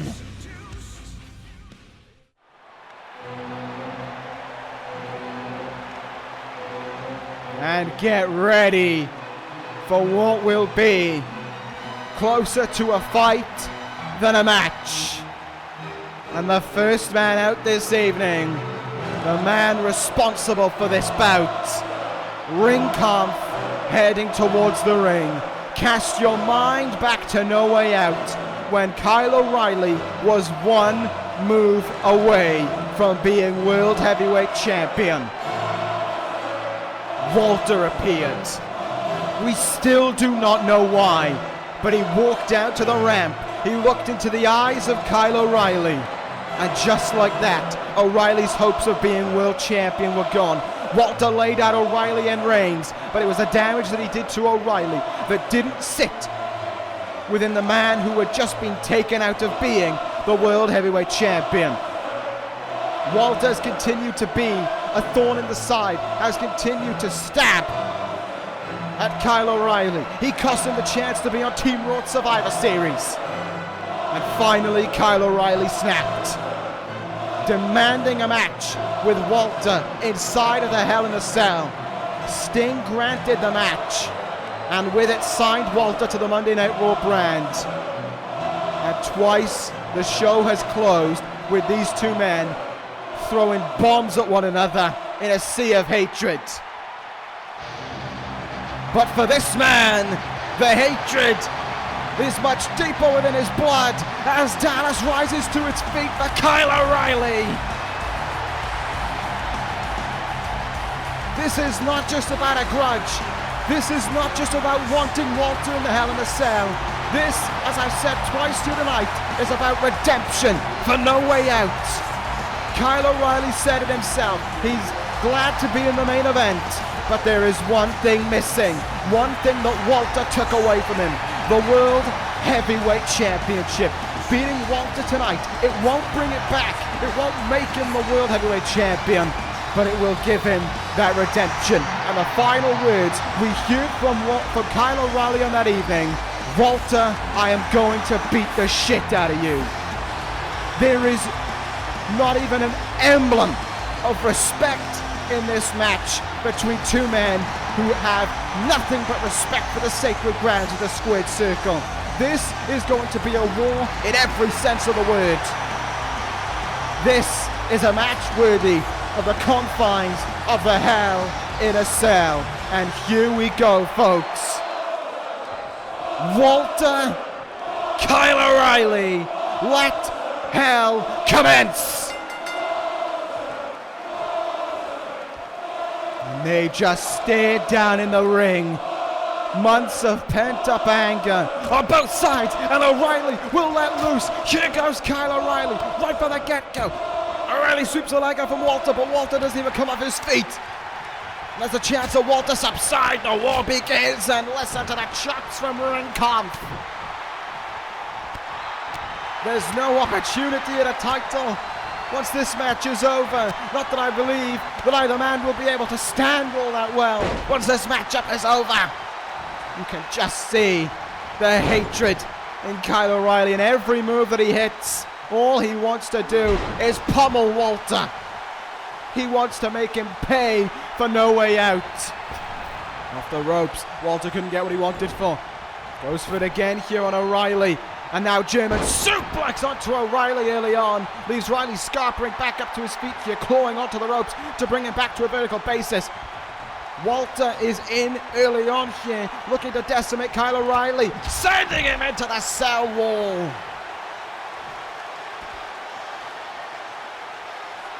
Oh, this is not going to be good for Kyle O'Reilly as he's sent into the ring apron there. And now at ringside, perhaps at the beck and call of Ringkampf. But O'Reilly's still able to stand. And look at O'Reilly go now, bringing in some shots onto Walter. Oh, big right hand from Ringkampf. Jesus! O'Reilly's head smashing not once but twice into the cell wall there. Oh no, good God! You see the amount of force that Walter put into that one as he just flung Kyle O'Reilly into that cell there. And again, O'Reilly hits hard. Amazing he can still remain on his feet in this one. Walter just throwing him around at ringside here, and again the cell. That unforgiving steel meets the body of Kyle O'Reilly. Walter with a destructive start. Using the cell almost for its second purpose. It's first to keep the men in the confines of it. It's second to be used as a weapon. Kyle O'Reilly just getting launched into the cell early on here. Walter just dominating this matchup. Back into the ring we go now, and already you can see the damage. O'Reilly far from a vertical basis. As Walter controls the matchup here. Gut, wrench, suplex from Ringkampf.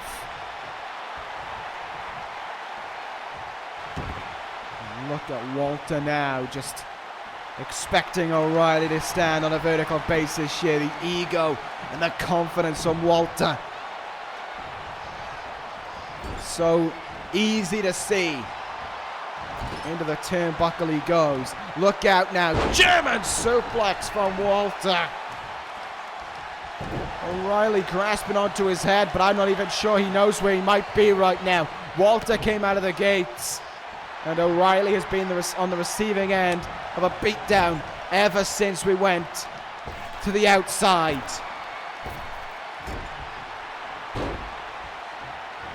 Up against the... Wait a minute, Walter just dragging him. Oh my God. Walter bringing his body weight down onto the chest of Kyle O'Reilly there. Could have crushed some internal organs, but O'Reilly kicking out of one and saying, "You've got so much more to go, Walter." Here goes O'Reilly now, back to his feet and back to fighting, kicking, punching, striking, whatever it means. Off the ropes, oh, knee in the gut, but Walter stays on a vertical basis. This time he doesn't. Clothesline sends Walter off his feet. Big knee in the corner to a seated Walter. Now it's Kyle O'Reilly's chance. Irish whip, O'Reilly ducks under, and this time Walter can't block the knee in the gut. And off his feet he goes. Up and over the top rope we go again. What has Kyle O'Reilly got up his sleeve here? Walter on the apron, dumped face first there into the ring apron, and a big right hand from O'Reilly. Walter stumbling over the steps there. Oh! And O'Reilly getting some back now. Into the cell goes Walter. Big uppercut. Walter reeling. Trying to stay on a vertical basis. Kyle O'Reilly following his prey here. It's O'Reilly now who has turned things around on the outside. Into the ring pole. Walter with not even enough time to cover up his head there, but staying on his feet. These two warriors not being brought down even by the confines of the Hell in a Cell structure.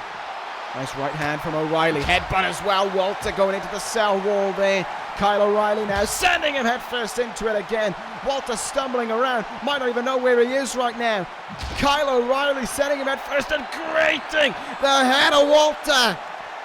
Using the cell wall like a cheese grater on the skin of Ringkampf. Walter doesn't really know where he is right now. Oh, kicked into the cell there by O'Reilly. And it all face first into the steps, my goodness.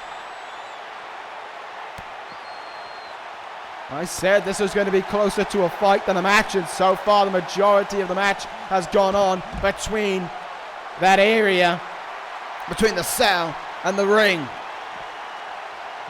And back into the ring we go now, with O'Reilly in control of Walter. Here goes O'Reilly again with his striking combination. This time he sweeps the leg and Walter comes off his feet. Ringkampf rolls to the outside. Oh my, O'Reilly, this cannot be the best way to go about it. He decides it's not. And Walter charging back into the ring before the cell can be used again. Maybe O'Reilly may have yelled at him to get back in the ring. Look at these smacks. And Walter just seems to be able to take them as he stays vertical, but he's taken off his feet by a big flying forearm there from O'Reilly, who comes down with a knee drop onto Walter there. Kyle O'Reilly lining up Walter from behind. Reverse DDT and Ringkampf's off his feet. Look at that, you can see already, not even 10 minutes into this match, how much the cell has taken out of both men. Look at how long it's taking O'Reilly to get up to his feet here, to hit that elbow drop onto Walter. And you can see how much it's taken out, considering he had all that time, and Walter still couldn't stop it. Elbow drop gets a count of 2 there. Well, I believe this has already gone on longer than our first Hell in a Cell match this evening, but you know, between these two men, there is still so much more to go. Kyle O'Reilly has waited since No Way Out for this. He has waited months to get his hands on Walter, and the time is now for that opportunity. He is not just going to waste this in a few moments. Not only is he going to try and savor it against Ringkampf, but he's got to take the beating that Walter is delivering to him right now. Walter just throwing him across the floor there on the outside. And it's O'Reilly in trouble now on the outside here. Look at, just toying with Kyle O'Reilly here. Because he knows that he can. That's the advantage for Walter. Into the cell wall he goes again. Big hit there for Kyle O'Reilly. Somewhat vertical he stays, but doesn't look to be. I may have done a lot of damage to O'Reilly. He doesn't really know where he is right now. Oh! Head first into the ring pole he went there, that's for certain. And again into the cell wall. Walter just doing everything that he can, and look at that, there is blood on the face of Walter. That must have been a slow cut from when O'Reilly sent him into the cell wall, because it is Walter who is bleeding here. Looks like it could be 2 separate cuts, one on the forehead and then one just above the eyebrow, or in the eyebrow of Walter. Super kick by Walter on the outside there. O'Reilly, though, stays on a vertical basis. And maybe now that he can see and smell blood, he sees a target on Walter here. Right hand, Walter is invading. Oh my God! Kyle O'Reilly came in with all of those. Jesus. Oh my goodness! He flung him almost halfway up the cell. Ruthless from Walter.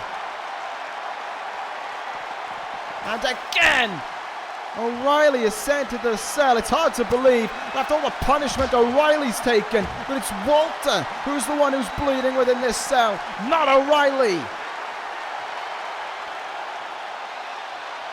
But that is the case right now, and that is the target that Kyle O'Reilly can hope to capitalize on, but Walter stopping him.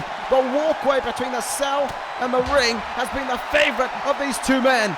Into the cell wall again goes Kyle O'Reilly. He is staggered, and so too is Walter. Both men gasping for breath right now. Walter oh my god, oh my god, oh my god!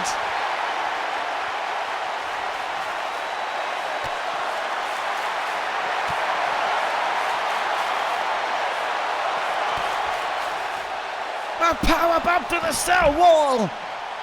They've broken out of the cell, and O'Reilly is the one who's fighting back against Walter now.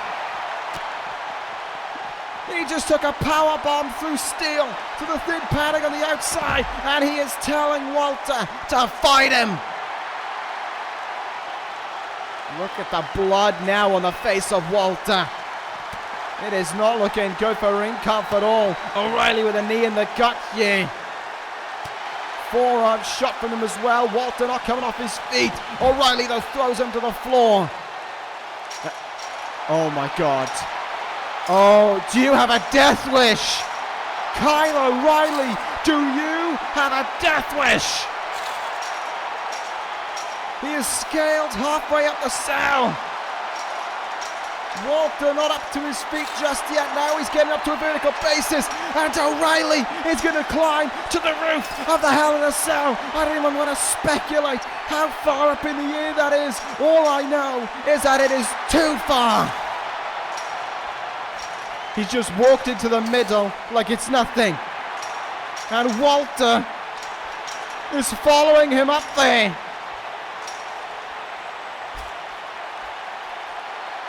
Oh my god, the fight has spilled to the roof of the cell. The very structure that was supposed to confine these men is instead being used as the floor of their match. Oh, O'Reilly pushing Walter. Oh, Walter. So close there to coming off the edge. Big chops from Walter, German suplex, and you can see the cell wall, the cell roof rather, didn't take that hit all that well. A part of the structure there is caved in slightly. Oh, there's a brutal knife edge chop from Walter. But O'Reilly just coming right back like it's nothing. Look at this now, O'Reilly taking down Walter, open-handed palm strikes onto ring comp. Oh, my stomach drops every time they get near the edge. But maybe to them that edge just doesn't exist. They don't care about it. They're too focused on one another to think about anything around them.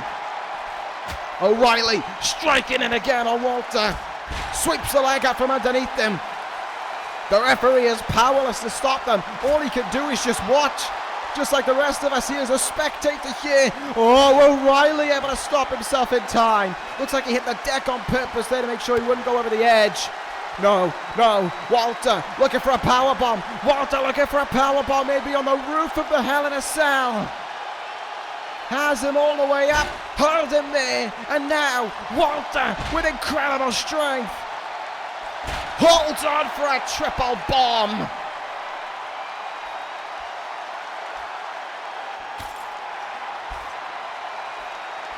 And O'Reilly is in trouble now. Walter is controlling him on the roof of the Hell in a Cell. Oh my god. And every time they get slammed into steel. And every time they slam as well, that cell runs the risk of breaking through, of them breaking the roof of the structure. And a long fall to the floor below. Big boot in the face there from O'Reilly. What are they going to do up there? What else are they going to do up there is the question. O'Reilly being thrown, able to stop himself going over the edge again.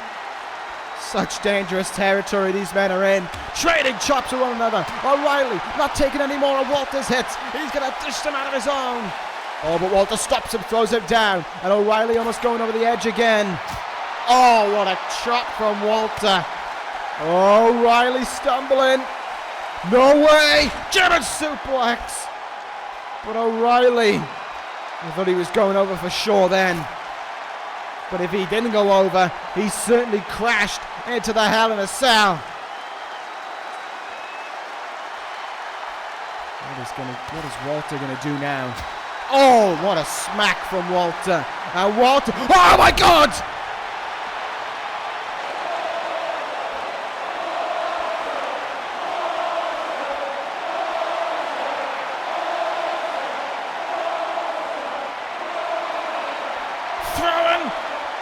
Off the cell to the floor below. Kyle O'Reilly's body may be broken, but he's up to his feet. But I don't even know if he's sure where he is right now. Oh, that was a devastating crash for O'Reilly to the floor. But Walter is just able here to keep control of Kyle O'Reilly however he sees fit. Bringing in those hits on O'Reilly. O'Reilly's still somewhat walking, but is O'Reilly concussed? Does he know where he is? Are there any broken bones in this man? If there are, he doesn't care. O'Reilly coming back. Don't go up there again.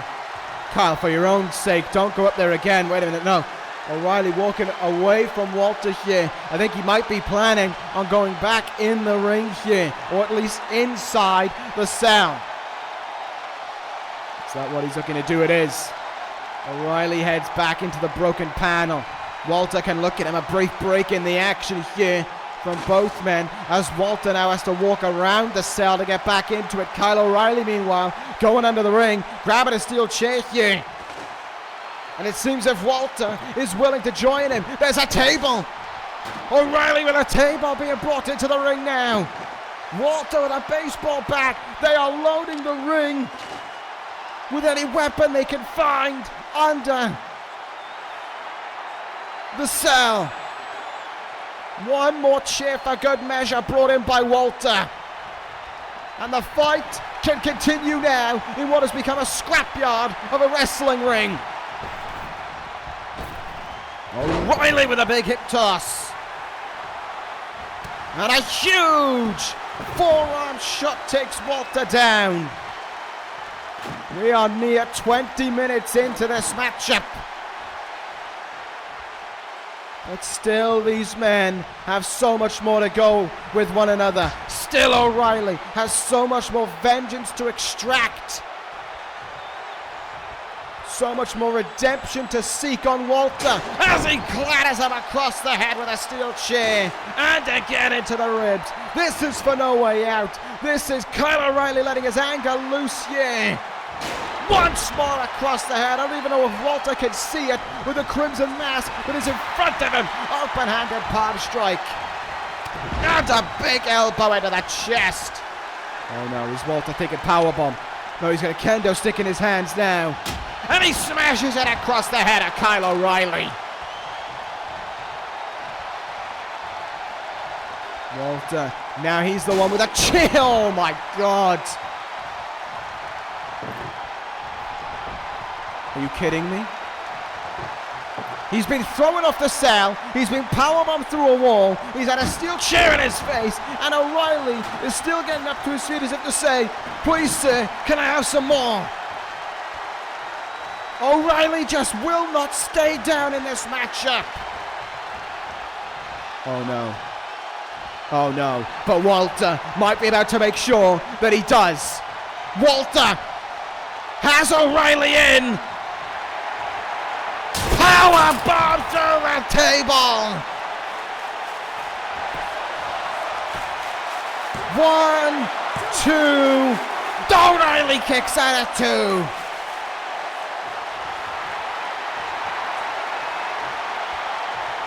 2. He is not human. Kyle O'Reilly is not human to withstand all this punishment. Oh my God, they're going up there again. Walter is going up the cell. O'Reilly's up to his feet and he is seeing what Walter is doing. And he's going to follow him. Did you not learn your lesson last time, Kyle O'Reilly? They're going back up the cell. They're going back up to the roof of the Hell in a Cell. And Walter is eagerly anticipating the arrival of Kyle O'Reilly. And O'Reilly comes charging in with a forearm. Oh, good God, O'Reilly setting him up. Neckbreaker, the Cell gave way!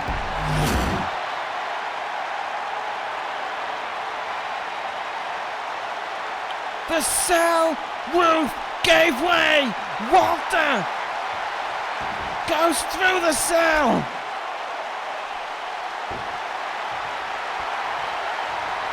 And O'Reilly, he's going to look to finish him! Is he going to try? He's got him! Guillotine! Guillotine! Guillotine from O'Reilly!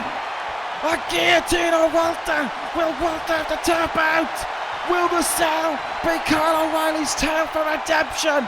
Guillotine locked in, but Walter breaks out!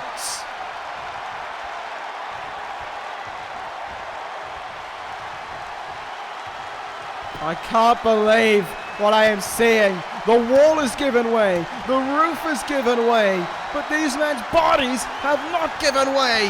They're still fighting one another, and they refuse to give up. It's not going to be about which one of these men gives in first, but which one of these men's bodies gives in first. O'Reilly coming back with a rebound lariat. And he's going to look for a second guillotine, a second chance to make Walter tap out in this ring, but Walter won't allow it. Ringcuff counters and lariats his head off. Oh, what a chop for Walter as well. One of these two men's bodies has to be on its way to giving up. Walter lines him up again. Oh my! A thunderous lariat that Walter believes has ended Kyle O'Reilly. It has not. But soon, somehow, someway, one of these two men has to collapse. Has to just give in. Their bodies just have to give up, even when they themselves do not want to, because that seems to be the only way that one of these two men is going to fall within this cell.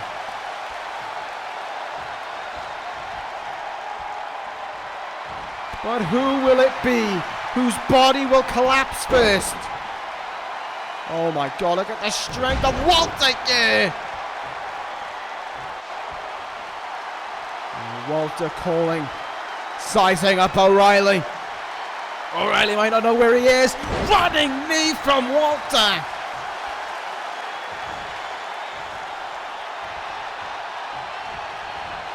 And Walter in now. Big boot followed through with it all the way. This could be the end. No, maybe I spoke too soon. O'Reilly's up to his feet. I thought we were on our way to the edge here, but Kyle O'Reilly has plenty more to say within him. And he'll go again! He'll go again! Second guillotine! Second guillotine! Middle of the ring! Will Walter have to tap?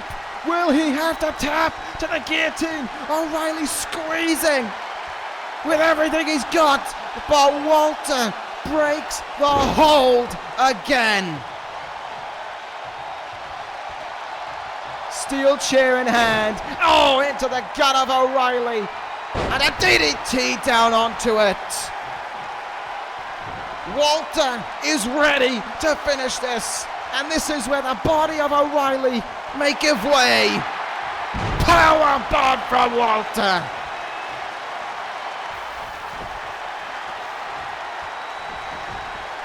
Redemption is not to be for Kyle O'Reilly. Another power bomb will end it. With 1, 2, 3. Kyle O'Reilly just kicked out of back-to-back power bombs. And he's fighting back. Are you kidding me? Are you kidding me? This should have been it. That should have been it. Over. Done for. Story over. Redemption arc over. But Kyle O'Reilly is back up on his feet. And this man has lost all sanity. He's going up to the cell for a third time. You're going to have to kill him. You'll have to kill him to keep him down, Walter. This is how much it means to him. This is what you took from him. And this is what you'll have to take out from him. Because the answer to all of that is everything. Walter climbs up. But one of these men will come crashing down. They go up the cell again. And on the roof of the cell, they do battle once more. O'Reilly kicking, hitting, doing everything he can. Oh, brutal gut-wrench suplex from Walter there. O'Reilly felt that one. O'Reilly comes up to the counter.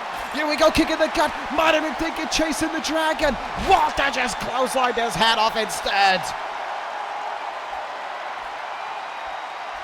That kick in the gut could have been the prelude to chasing the dragon. And instead, Walter with a lariat, with a massive drop kick.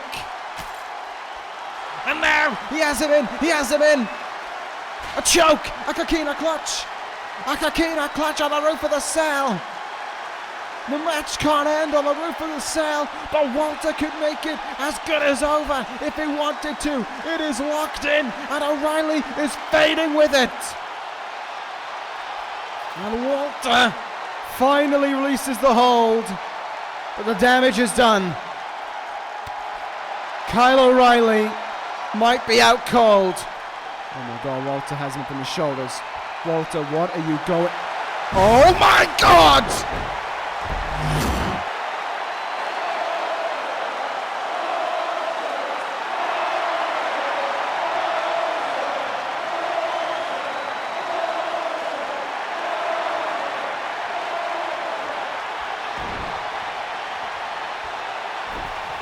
A power bomb through the cell. And now he will end it. One more power bomb. Walter hooks the leg. 1, 2, 3. Walter beats O'Reilly.